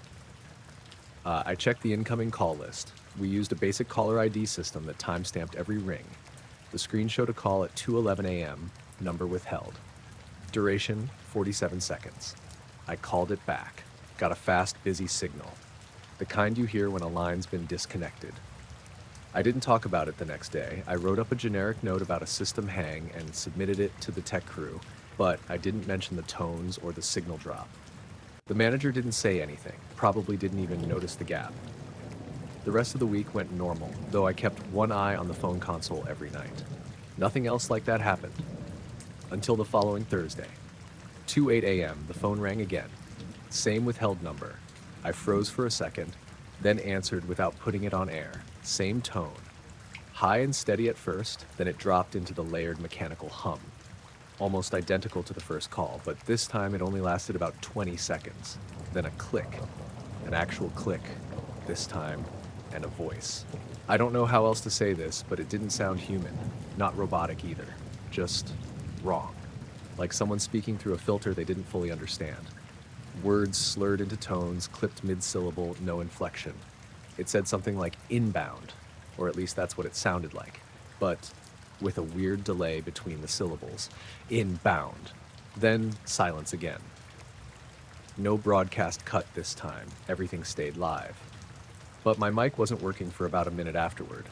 No one noticed, or at least no one called about it. I kept the music going and didn't take any more calls. I stayed in the booth until sunrise. I never got another call like that again. I kept watching the logs, kept recording backups of every shift. Nothing showed up. No more dropped signals. No more silence. Just that 1 week. 2 calls. Sometimes I wonder if it was some shortwave freak bouncing signals off the ionosphere, or some messed up satellite interference, but I don't buy that. Not with how quiet the line was, not with the dead air. There's nothing like it in the archives anymore, either. I copied the original files to a USB drive, but a few months later when I tried to play them back, the audio had degraded. Just a solid buzz now, like electrical interference, you can't hear anything. But I remember what I heard. I remember the feeling of something pushing into the thing, like it was in the signal, like using the broadcast itself, not just piggybacking on it, like it came through the silence.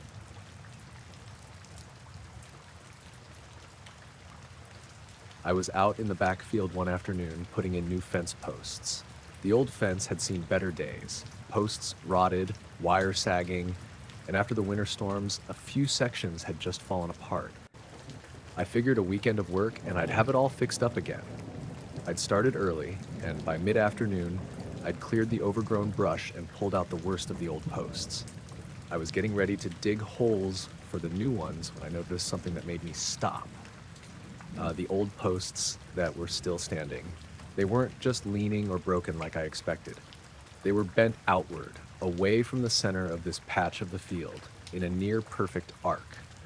At first I thought maybe a big animal had knocked them down or something, but the bend was too smooth, too consistent. The curve was like someone had pushed them out from inside all at once. The circle the posts formed was about 25 to 30 feet across. The ground inside was just grass, nothing unusual. No footprints, no disturbed earth. I scratched my head and walked around trying to figure out what had caused it. There was no sign of a storm or flood damage there, and the rest of the field looked untouched. I figured I must have missed something the last time I looked at this fence, but I'd been out here just a few weeks earlier, and the posts had been standing straight, even if a little weathered. I walked the perimeter of the circle slowly. The posts curved outward like a dome had pushed against them from inside, but I couldn't find anything inside the ring. No holes, no weird markings, just that strange bending. It felt off, like the field had shifted, but only in that exact spot. I told my wife about it that evening, but she just said maybe it was old machinery or some kind of farming equipment I'd forgotten about. I thought about that, but the bend was too smooth and all the same direction. Machines tend to smash or break things unevenly, not bend everything like a bow. The next morning, I came back out to the circle early just to look at it in daylight.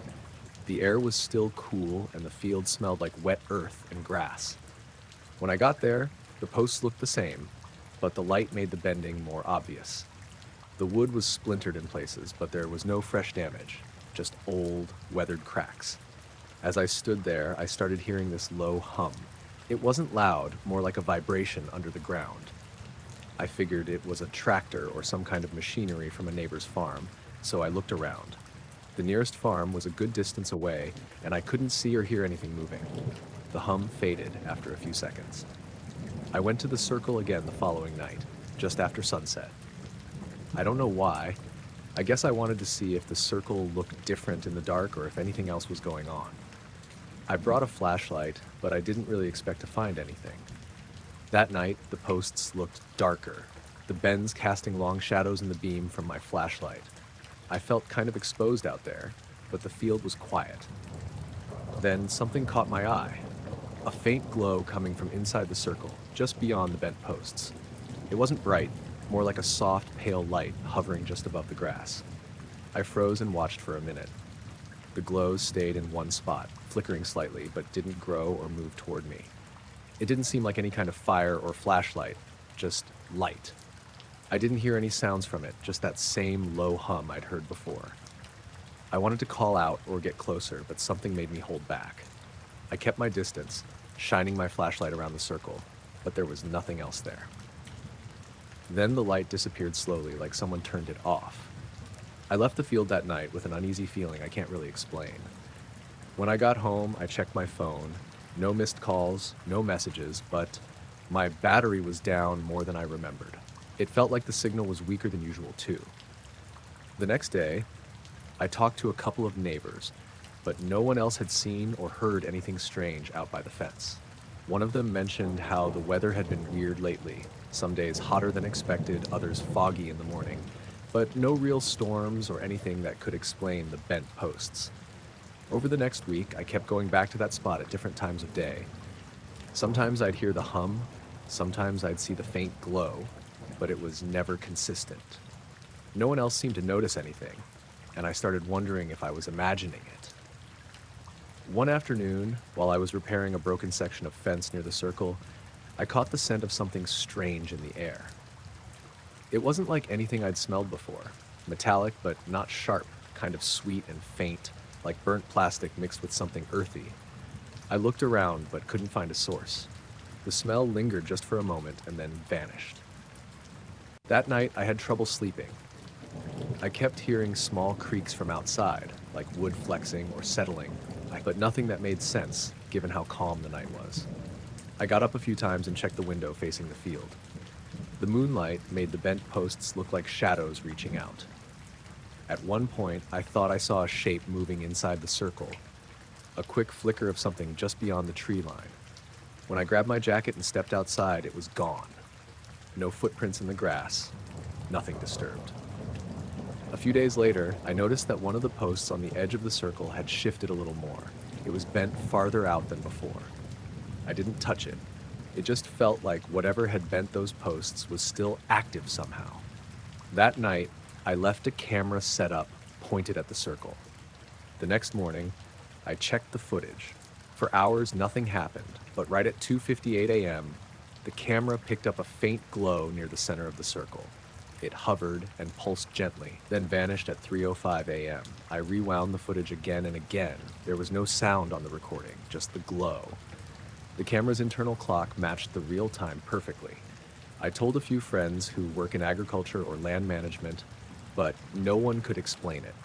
Some said it might be the effect of underground gas or something natural, but I doubted it. Nothing about that glow or the bends felt natural. One night, about 2 weeks after I first found the bent posts, I went out again with a flashlight. It was late, probably around midnight. As I walked into the circle, the air seemed heavier, thicker. I swear I could feel eyes on me, like something was watching from just beyond sight. The hum started again, low and steady, and the faint glow appeared near the center of the ring. I stood still, trying to make sense of it, but the feeling of being watched didn't go away. I pulled out my phone to take a picture. The screen flickered and went black. I tried turning it back on, but it wouldn't respond. I put it away and looked up. The glow was gone. I left the field quickly that night, but on the way back to the house, I thought I heard something moving in the bushes beside the road. I stopped and listened. Nothing. Since then, the circle hasn't changed much.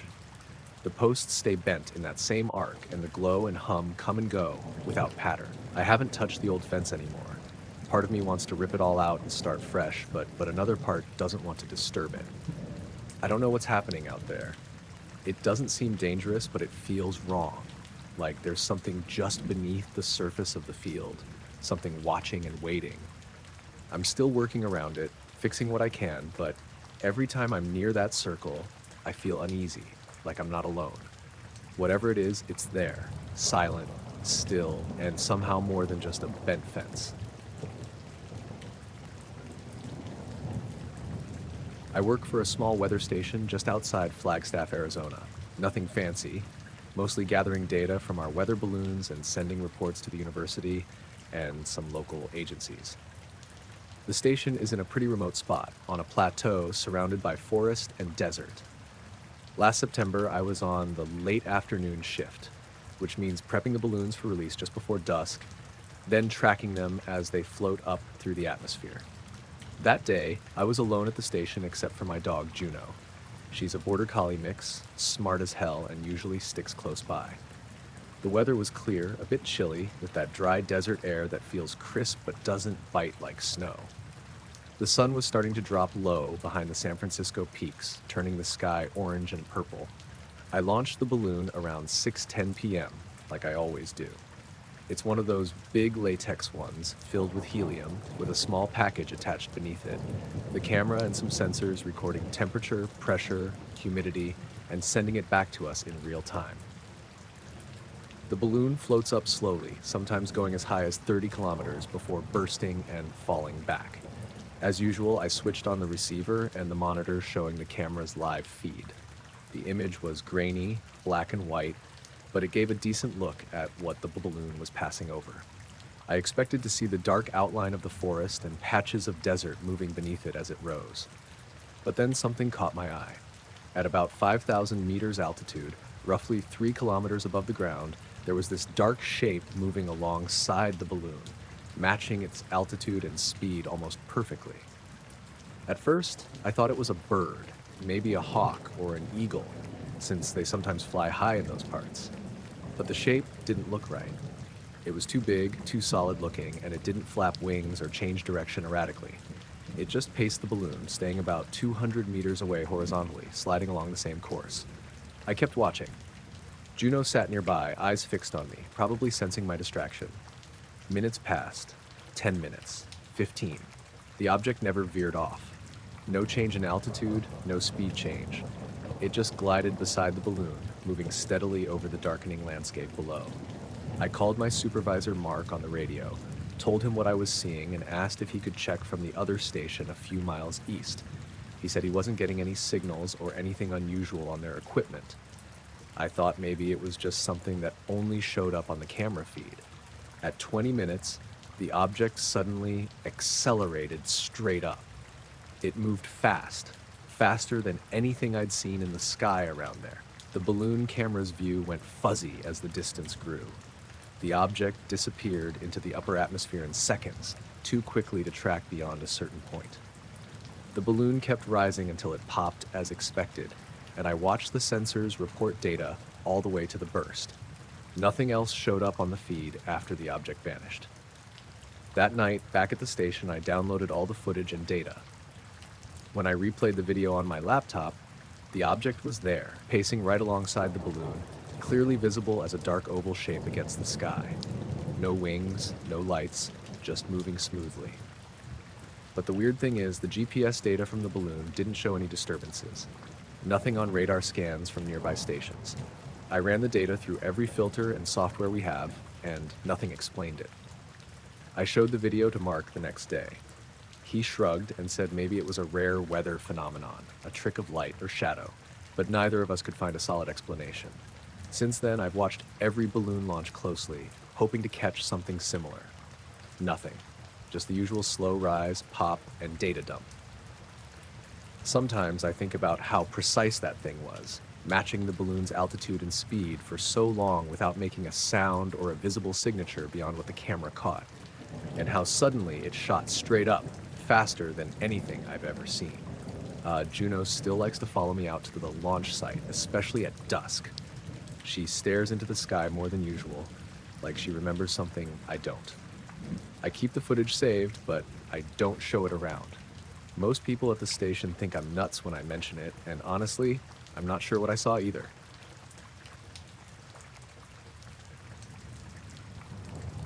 I noticed the line because it didn't match anything in the room. I was lying on my back, staring at the wall across from my bed. It was late, probably past 2 a.m. I hadn't checked the time in a while, but I couldn't sleep. Just one of those nights where your brain won't shut off. My room faces the backyard. There's a small window with blinds, and usually you get a little bit of streetlight bleeding through from the side, just enough to see shapes. But this wasn't that. This was a thin line, straight, faint, but clearly there. It stretched vertically along the wall, about a foot wide, like a narrow beam of light that had been flattened. At first, I thought maybe a car had turned down the street and the headlights were catching the window at a weird angle. But it wasn't moving the way headlights do. It was too slow. I stayed still, watching it. The line crept sideways across the wall, not jittery, not flickering, just a steady, smooth motion, like it was being dragged across the surface. I pushed myself up slightly on my elbows. The room stayed quiet, no sound of a car passing, no engine, no tires on pavement, nothing, just that line of light moving. It reached the corner where the wall meets the ceiling. Then it continued upward. That's when it started to feel wrong. Light doesn't usually behave like that. If it was coming through the window, it should have stretched and distorted as it climbed. But it didn't. It kept the same shape, same width, same intensity, like it wasn't coming from outside at all. I swung my legs over the side of the bed but didn't stand up yet, just sat there, watching. The line slid onto the ceiling, still straight, still even. It moved slowly across the ceiling now, heading toward the center of the room. I glanced at the window. The blinds hadn't moved. No shifting shadows, no passing light from outside. I looked back at the ceiling. The line was still there, still moving. I stood up this time, slowly, like I didn't want to disturb anything. The floor felt cold under my feet. I took a few steps closer, standing directly under it. The light didn't react, didn't change brightness, didn't flicker. It just kept going. I reached up slightly, not touching it, just holding my hand near where it passed. There was no warmth, no sensation at all. It wasn't like standing in sunlight or under a lamp. It felt like nothing. That made it worse. I pulled my hand back. The line continued moving. It crossed over the center of the ceiling now. Then it started to fade. Not all at once, gradually, like someone was dimming it. The edges softened first, then the brightness dropped. Within a couple seconds, it was gone. The room went back to how it had been before. Dark. Still. I stood there for a moment, staring at the ceiling, waiting for it to come back. Nothing did. I walked over to the window and pulled the blinds up slightly. Outside was quiet. The backyard was dark. No lights, no cars, nothing that could have caused it.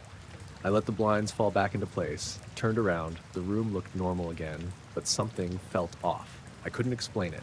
I got back into bed, but stayed sitting up, listening, trying to catch any sound I might have missed. After a minute or two, I checked my phone. 2:14 a.m. That seemed about right. Maybe a little later than I expected, but close enough. I set it down on the nightstand. Then I noticed something else. The room smelled different, faint, almost like after a thunderstorm, that sharp, clean smell. I sat there, trying to place it. It wasn't strong, just enough to notice. I got up again and walked toward the window. The smell seemed stronger near it. I pulled the blinds back again. Still nothing outside, just darkness. I opened the window slightly. Cool air came in, normal air, no smell. I closed it again, turned back toward the room. That's when I saw it again. Not on the wall, on the floor this time. A faint line near the foot of the bed. I froze. It was the same shape, same width, same soft glow, but it wasn't moving. Not yet. I didn't move either, just watched. After a few seconds, it started to shift, slowly, sliding across the floor, toward the wall. I took a step back. My heart was beating faster now. The line reached the base of the wall, then climbed, same as before. No distortion, no change in shape, just moving upward. I felt that tightness in my chest again, that sense that something was happening just outside of what I could understand. I looked at the window again. Still nothing, no source, no explanation. I turned back. The line had reached halfway up the wall. Then it stopped. Just for a second, completely still. Then it dimmed, faster this time. Within a second, it was gone. The room was dark again. I stood there, not moving, waiting. Nothing came back. After a while, I got back into bed. I didn't lie down right away, just sat there, staring at the wall where it had been. Eventually, I checked my phone again. 2:26 a.m. I frowned. That didn't make sense. It hadn't felt like 12 minutes, maybe 3 or 4. I set the phone down slowly, lay back, closed my eyes. I didn't fall asleep right away. I kept thinking about the way the light moved, too steady, too controlled, and how it didn't seem to come from anywhere. At some point, I must have drifted off, because when I woke up, it was morning. Sunlight coming through the window normally. Everything looked fine. But when I got up and looked at the wall across from my bed, there was something I didn't recognize at first. A faint, straight mark, barely visible, running vertically, exactly where the light had first appeared. The power went out right as I was rinsing a plate. No warning, just everything cutting to black at once. The fridge hum stopped, the overhead lights snapped off, even the little standby light on the microwave disappeared. I stood there for a second with my hands in the sink, waiting for it to come back. Sometimes it does that around here when the weather's bad, but it didn't. I looked out the kitchen window. The whole street was dark. No porch lights, no TV glow through windows. Just this faint orange from the sky, like the usual light pollution. It had been storming earlier that evening. Not heavy, just steady rain and low clouds. By the time the power went out, the rain had mostly stopped, but everything was still wet. I could hear water dripping off the gutter outside. I grabbed my phone off the counter and turned the flashlight on. No signal. That wasn't totally unusual during outages, but it still added to the feeling. I walked into the living room, checking if anything had tripped inside. Fuse box looked fine, no weird smells, nothing obvious. The house just felt empty without the background noise. No fridge, no clock ticking, nothing. I opened the front door and stepped out onto the porch. The air was damp and cool, the kind of quiet you get after rain, but heavier. A couple houses down, I saw someone else outside, my neighbor Rena. She was standing at the end of her driveway, looking up at the sky. "Yours out too?" I called. "Yeah," she said. "Whole street, I think." Her voice sounded flat, like it didn't carry properly. I stepped off the porch and walked toward her. As I got closer, I noticed she wasn't just looking up randomly. She was focused on one spot. I followed her gaze. At first, I didn't see anything unusual, just clouds, low and thick, kind of reflecting the usual city glow. Then I noticed the color. There was a patch of sky, maybe directly above the middle of the street, that looked slightly off.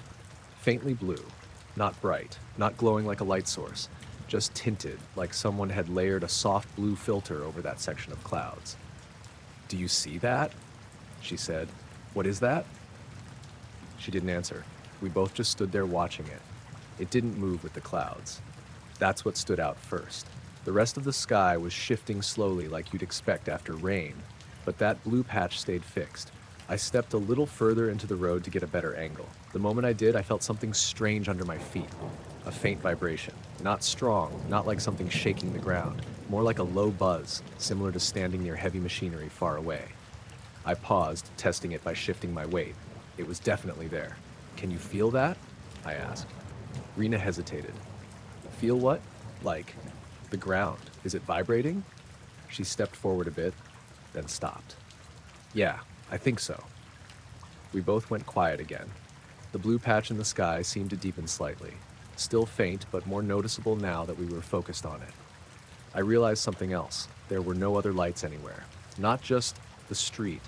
The entire horizon was dark. No distant glow from town, no flickering from other neighborhoods. It was like everything for miles had gone out. That didn't seem right. The vibration got a little stronger.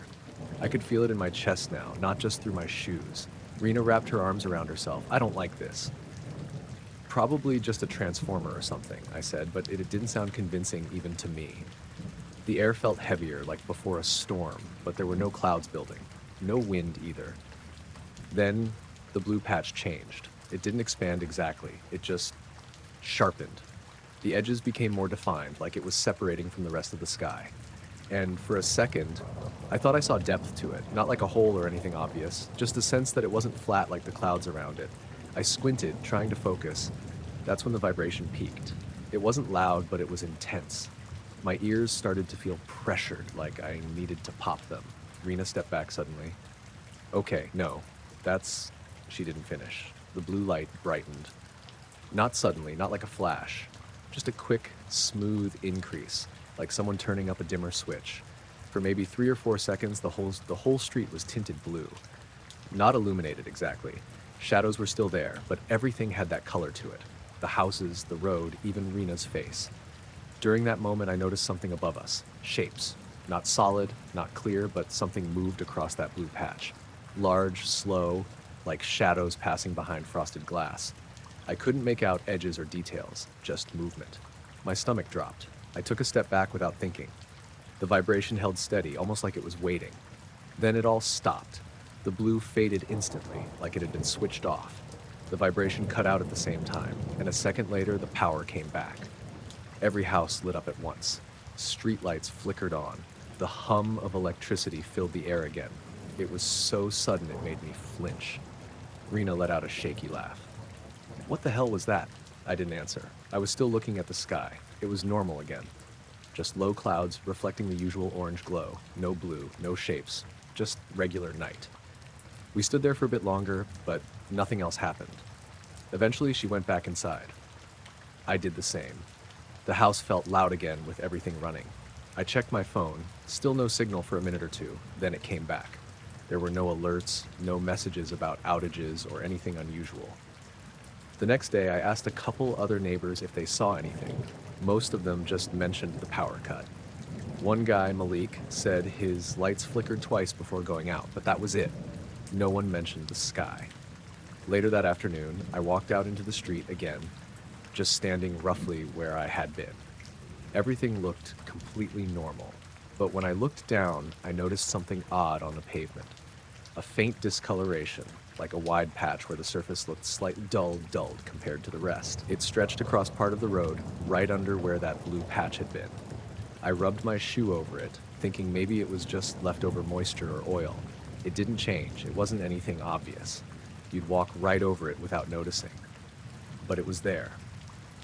That night, the power stayed on. Everything was normal. Except every now and then, usually when it got really quiet, I'd feel that same faint vibration through the floor for a second or two. Not strong enough to be sure, just enough to make me stop and listen. I noticed it in my chest before I noticed it in my ears. I was sitting in the living room of my apartment just past 1 a.m. watching something half paying attention. It was one of those nights where everything felt quiet in a normal way. No traffic outside, no voices from the neighbors, just the usual low hum of appliances and the occasional creak from the building settling. Then something changed. At first I thought my heart was beating weird. There was this low, steady pressure, like a vibration, but not exactly a sound. It sat right in the middle of my chest, like when a subwoofer is too close and you feel it more than hear it. I muted the TV. The room went silent, but the feeling stayed. That's when I realized it wasn't internal. It was coming from outside. I stood up slowly. The pressure didn't get louder or softer, but it became easier to notice once I focused on it. It wasn't rhythmic like a machine or engine. It was constant. Flat, like a tone too low to actually hear. I walked toward the window. The curtains were drawn, but I could see the faint glow of the streetlight through them. The pressure didn't change. If anything, it felt slightly stronger near the window. I reached out and pulled the curtain aside. Outside, everything looked normal. The street was empty. A row of parked cars, the same streetlight casting that dull yellow glow onto the pavement. Nothing moving. I opened the window a few inches. Cool night air slipped in. The pressure stayed exactly the same. That was the part that didn't make sense. If it was coming from outside, it should have changed when I opened the window. Gotten clearer, louder. But it didn't. It felt the same, like it wasn't traveling through the air at all. I stood there for a minute, trying to figure it out. Then I noticed something else. The usual background noises were gone. No distant traffic, no hum from other apartments. Even the faint buzz from the streetlight seemed quieter, like everything else had been pushed down underneath that low pressure. I stepped back from the window. The feeling stayed with me. I checked the time on my phone. 1:14 a.m. I don't know why I did that.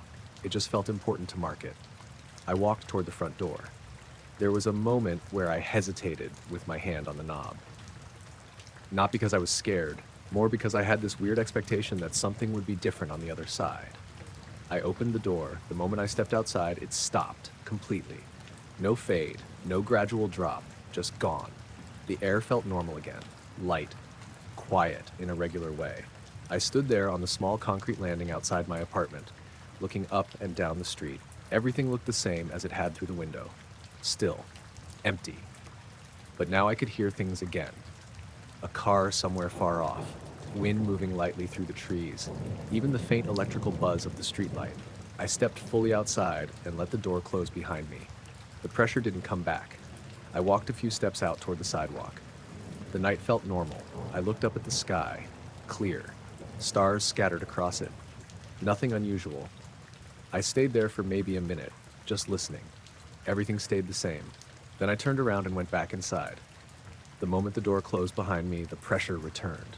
Instant, like flipping a switch.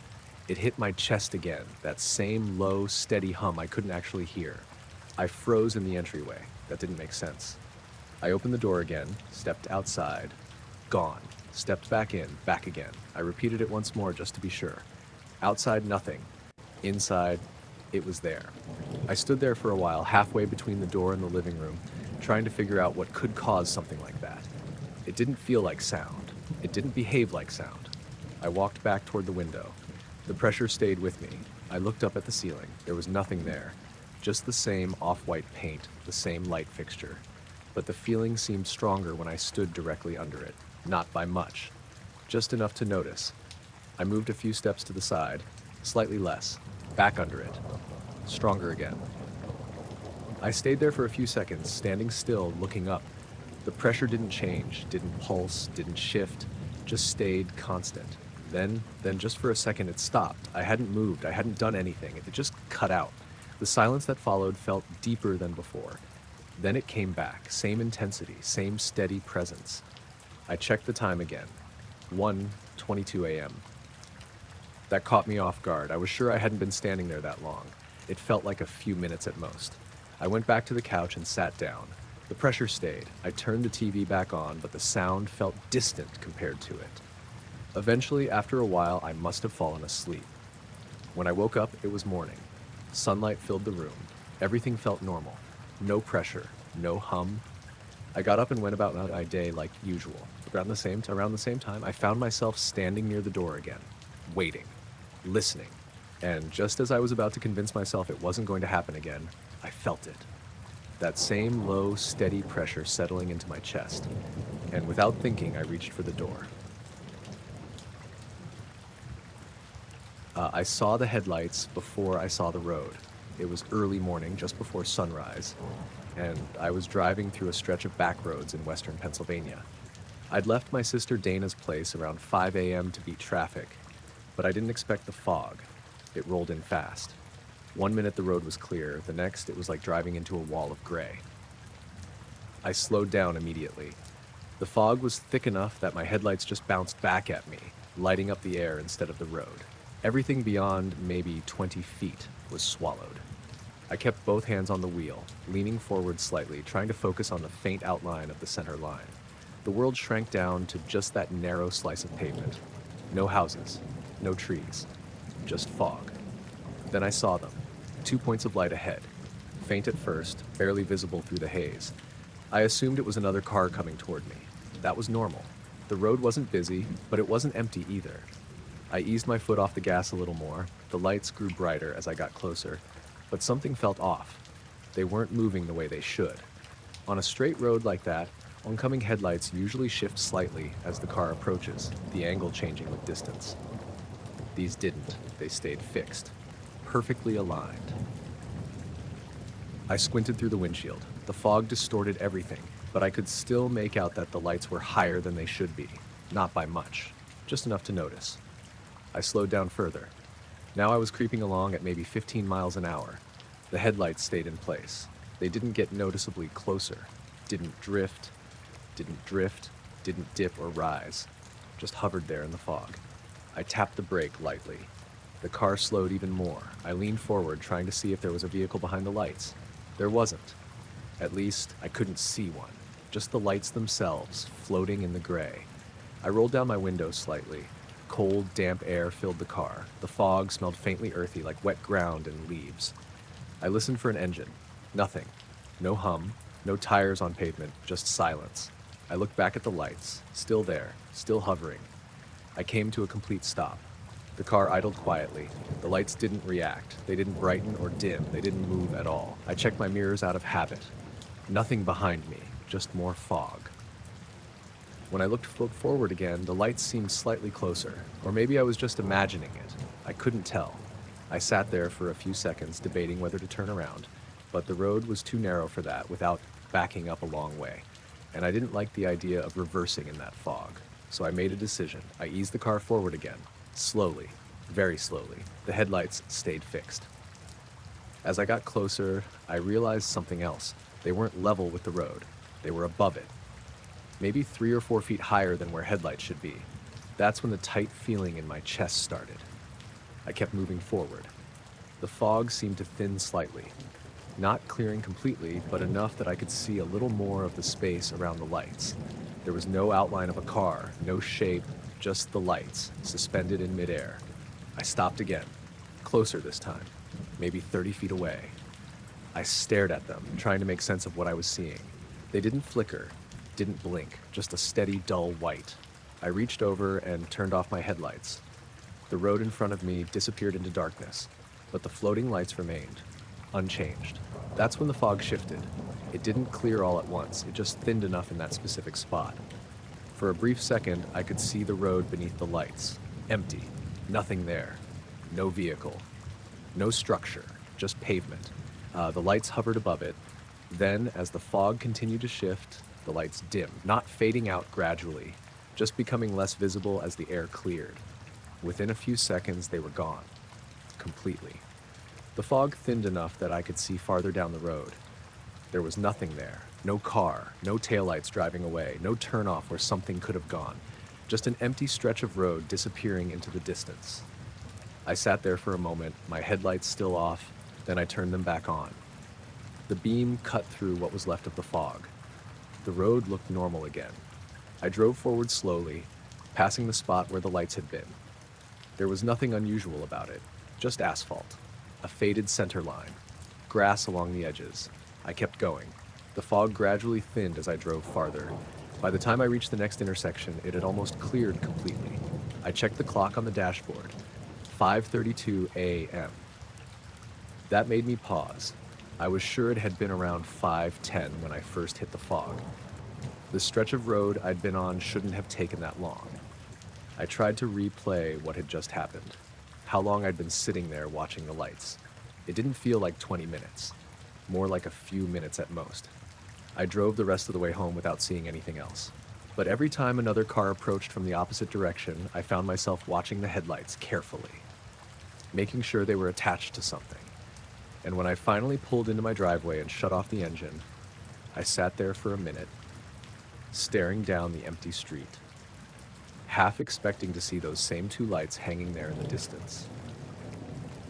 But the road stayed empty. The highway message board started glitching before anything showed up in the sky. I worked overnight maintenance for the State Transportation Department in northern Arizona. My job was mostly driving between the electronic message signs along a stretch of highway that ran through miles of desert. Those signs are the big digital boards that warn drivers about roadwork, accidents, or weather conditions. Most nights were quiet. A few trucks passing through, maybe a car every few minutes, but mostly just empty road and desert wind. My name's Scott Ramirez. I'd been doing that shift for about 6 months when this happened. It was around 2:40 in the morning when the first sign started flashing nonsense. I was parked on the shoulder near mile marker 118 when the message board ahead of me flickered. Normally, it just displayed "road work ahead" during my shift, but the words disappeared. The board filled with random symbols and blocks of light. Then it went blank. I thought the controller box had failed. But before I could step out of the truck, the next sign down the highway flickered too, then the one behind me. 3 message boards went dark at the same time. The truck radio crackled and cut out. The desert wind stopped. That part hit me first. The wind out there almost never dies completely. But suddenly the dust along the shoulder wasn't moving. The weeds beside the road were still. I stepped out of the truck and looked up. The stars above the highway looked distorted. A wide section of sky bent inward toward the center of something invisible drifting across the night. The light from the stars curved like it was passing through glass. The distortion moved slowly along the direction of the highway. As it passed overhead, the streetlights along the road dimmed slightly. The metal signposts beside the road ticked softly like they were adjusting under pressure. The distortion stopped above the highway for a few seconds. Then the asphalt lit up faintly. Not bright, just a pale glow washing across the road and the desert around it. Every reflector on the road shimmered under the light. Then the glow vanished. The distortion shot across the sky and disappeared beyond the hills faster than anything I'd ever seen. The wind returned instantly. Dust began drifting across the road again. The truck radio blasted back to life. The highway signs rebooted. Everything returned to normal, except for the car. A black sedan sat parked on the shoulder behind my truck. I hadn't heard it arrive. 2 men stood beside it. Both wore black suits, white shirts, black ties, no jackets even though the desert air had turned colder. One of them was tall with dark hair combed straight back. The other had a broader build and pale skin that looked almost gray under the highway lights. They were watching the road. The tall one walked toward me. "You observed the passage," he said. It wasn't a question. Yeah, I replied slowly. What was that thing? The shorter man glanced up toward the sky. A transit object, he said. That thing bent the stars. Yes. The way he said it made my stomach tighten. So you know what it was. Neither of them confirmed it. Instead, the tall man looked toward the digital message sign. You also noticed the system interruption, he said. The boards glitched. That's common during those events. For what events? He didn't answer. The shorter man stepped closer to the edge of the highway and looked down the empty road. You're the only technician assigned to this section tonight, he said. How do you know that? We checked the maintenance schedule. That response made me uneasy. You guys from the transportation department, I asked. No. Military? No. Then who are you? The tall man paused before answering. We observe unusual crossings. Crossings of what?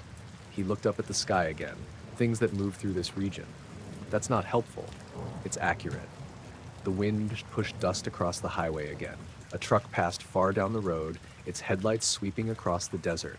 I looked back toward the sky where the distortion had vanished. So what exactly flew over this highway? The two men exchanged a quick glance. Then the shorter one said quietly, something traveling far beyond this place. The tall man stepped back toward the sedan. You should log the sign malfunction as routine electrical interference, he said. That's not what caused it. It will be the explanation that remains. I crossed my arms. What happens if that thing comes back? He paused before getting into the car. Then he said softly, it doesn't repeat the same crossing. Both men got into the sedan. The engine started quietly. As the car rolled onto the highway and disappeared into the darkness, the shorter man lowered the window. You lost about 40 seconds during the passage, he said. I was standing here the whole time. Time compresses near certain events. The sedan vanished down the empty highway. Later that morning, when I checked the sign controller logs, every message board had shut down for exactly 40 seconds. But according to the timestamp, that shutdown started almost a minute before the first sign ever glitched. The first thing I noticed was the birds. I was delivering packages that morning, one of the rural routes outside Redding, California. The job wasn't glamorous.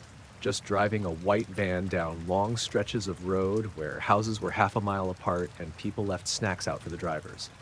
It was late winter, one of those pale gray mornings where the fog hangs low over the fields, but the sun keeps trying to break through. I had stopped at a cattle gate to drop off a small box for a rancher named Eli Navarro. His mailbox was mounted on a wooden post beside the gravel road. The place was quiet except for the wind moving through dry grass and a distant tractor somewhere in the valley. Normally there were birds everywhere out there, starlings, crows, sometimes hawks circling above the hills. That morning there weren't any. It wasn't something I consciously noticed at first. It was more like a feeling that the air was missing a layer of sound. No wings, no chirping, nothing. I put the package in the mailbox and turned back toward the van. That's when the shadow passed over the road. Not a fast shadow like a plane moving overhead. It was slower and broader, like something enormous gliding between the sun and the ground. I looked up immediately. There was nothing there, just a sheet of fog thinning out over the hills. The shadow moved again across the gravel road, stretching along the fence line. It was so wide it covered the entire field for a moment. Then it drifted away and vanished. I stood there staring at the sky longer than I probably should have. My first thought was that a cloud had moved across the sun, but the sky above me was completely clear except for the fog layer sitting lower near the hills. No cloud overhead, no airplane sound, nothing. The birds were still gone. I got back in the van and started driving again, but the feeling stuck with me. That quiet, hollow atmosphere like something had passed through and pulled the sound with it. About 5 minutes later, I turned onto a narrow road that cut between two long cattle pastures. That's when my GPS froze. The screen showed my location stuck in the middle of the previous road even though I'd already turned. The map didn't move with the van anymore. I tapped the screen a couple times. Nothing changed. Then the radio cut out. Not static, just silence. The engine kept running normally, but everything electronic seemed to stall at once. The quiet inside the van felt thick. As I drove farther down the road, I noticed something else. The cattle were all standing still. Dozens of them scattered across the pasture, but every single one had its head raised toward the sky. None of them were eating, none of them were moving, just staring upward. I slowed the van almost to a crawl. The fog had started lifting a little, and I could see the sky clearly now. That's when I saw the distortion. At first it looked like heat waves rising off asphalt, except this was high above the fields. A ripple in the sky, barely visible, like transparent glass bending the light around it. It stretched across a long section of air, maybe a few hundred feet above the ground. The ripple moved slowly across the valley. As it passed over the cattle, the sunlight dimmed slightly again. Not completely dark, just duller.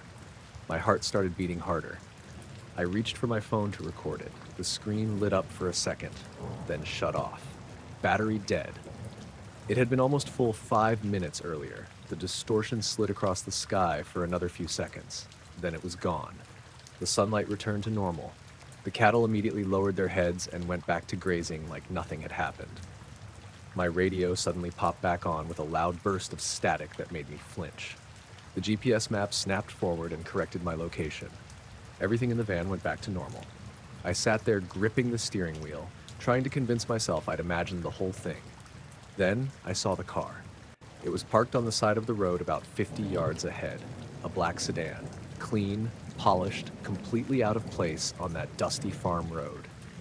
2 men stood beside it. Both wore black suits, black jackets, black ties, white shirts. No hats, no coats despite the cool morning air. They weren't talking. They were watching my van approach. I slowed down and stopped a few yards away. Neither of them waved or signaled. They just stood there calmly like they had been waiting. I rolled down the window. "You guys need help?" I asked. The taller one stepped forward. His expression was neutral, almost blank. "Did you observe anything unusual just now?" he asked. The question made my stomach tighten. Like what? "Any changes in the sky?" I hesitated. The shorter man leaned against the sedan, arms folded, watching me carefully. "Maybe," I said. The tall man nodded slightly. "Atmospheric distortion," he said. "That didn't look like weather." He smiled politely. "Many things in the atmosphere appear unusual from ground level. You two meteorologists?" "No." "Then who are you?" He didn't answer. Instead, he reached into his pocket and pulled out a small black notebook. He wrote something quickly without looking away from me. Then he closed it. "You deliver packages along this route every day?" he asked. "Most mornings." He nodded again, like that confirmed something. "You should take a different road tomorrow," he said. "Why?" "Temporary testing." "What kind of testing?" The shorter man finally spoke. "Nothing that concerns you." That answer annoyed me. "You guys shut down my GPS and radio for your testing?" The tall man shook his head. "Those effects were incidental." He stepped back toward the sedan. Before getting in, he looked at me one more time. "Sometimes the sky behaves in ways that are better not examined too closely." The shorter man opened the passenger door. "You didn't see anything that requires reporting," he added calmly. Then both of them got into the car. The engine started, quietly. They drove past my van and continued down the road toward the hills. Within seconds, the sedan disappeared behind a bend in the fence line. I waited there for a minute before pulling away. The rest of my deliveries went normally. But every time I passed an open field that day, I caught myself looking up, watching the sky, just in case it moved again. I noticed the sky first because I run the same trail almost every night, and the sky is usually the only thing that changes. My name's Aaron Delaney. I was 29 at the time and working late shifts at a warehouse outside Flagstaff. Running after work had become a routine thing, mostly to clear my head after 10 hours of forklifts and fluorescent lights. There's a trail that loops around a dry canyon about 15 minutes outside town. Hardly anyone goes there after dark. It's not dangerous or anything, just empty desert and juniper trees. That night was colder than usual. Early winter. No moon. The air had that dry sharpness where every breath feels clean but a little painful in your chest. I parked my car at the gravel lot around 11:20 p.m. There were no other cars there. Just my old Civic and the faint outline of the trailhead sign that someone had covered in stickers. I remember the stars being really clear when I stepped out. Arizona sky. You could see the Milky Way stretched across like dust. I put my earbuds in, but didn't turn music on right away. Sometimes I liked hearing the desert at night. The wind moves differently out there, long, slow pushes through the brush. The first mile was normal, gravel crunching under my shoes, my breath fogging a little in the cold. A few distant coyote sounds way out in the valley. Then the wind stopped. It didn't fade or die down. It just stopped all at once, like someone shut a door. I slowed a little because the quiet felt strange. Desert quiet is already pretty deep, but this was heavier. No brush moving, no insects, just the sound of my own shoes. That's when I noticed the stars. At first, it looked like my eyes adjusting. Sometimes when you run at night, your vision does weird things with light, but this wasn't that. A small section of sky above the canyon, maybe the size of a dinner plate if you held it at arm's length, shifted slightly. Not fast, just slid. It was subtle enough that if you weren't staring at the stars, you'd miss it. But I'd been looking straight up while catching my breath, and suddenly the star pattern didn't match where it had been a second earlier. I blinked and stared harder. The stars outside that patch stayed perfectly still. The rest of the sky looked normal, but that small section had moved a little to the left, like someone had taken a cutout piece of sky and nudged it. I laughed quietly because my first thought was that I was dizzy. I started jogging again. The trail curved along the canyon ridge, and the sky stayed visible through the gaps in the trees. I kept glancing up at the same patch of stars. A minute passed.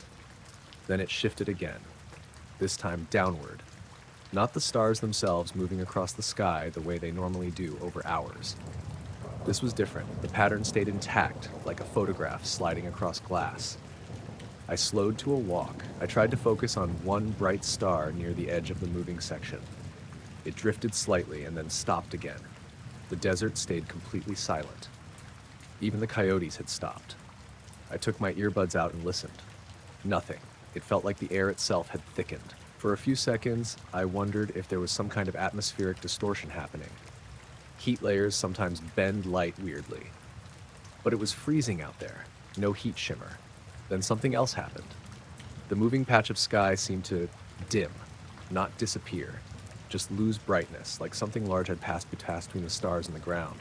I couldn't see any shape, no edges or outline, but the stars inside that section grew faint for maybe 2 seconds. Then they returned to normal. The pattern slid once more, this time slowly upward. I stood there watching for maybe a full minute. My heart rate had dropped from the run, but I could feel a weird tightness in my chest. Eventually, the patch stopped moving entirely. The stars stayed exactly where they were. The wind returned suddenly, pushing through the brush again. It was like someone had pressed play on the environment. I shook my head and started jogging again, faster this time. I finished the rest of the loop without looking up again. The trail ended at the same gravel lot where I'd parked. It took me about 35 minutes to run the loop.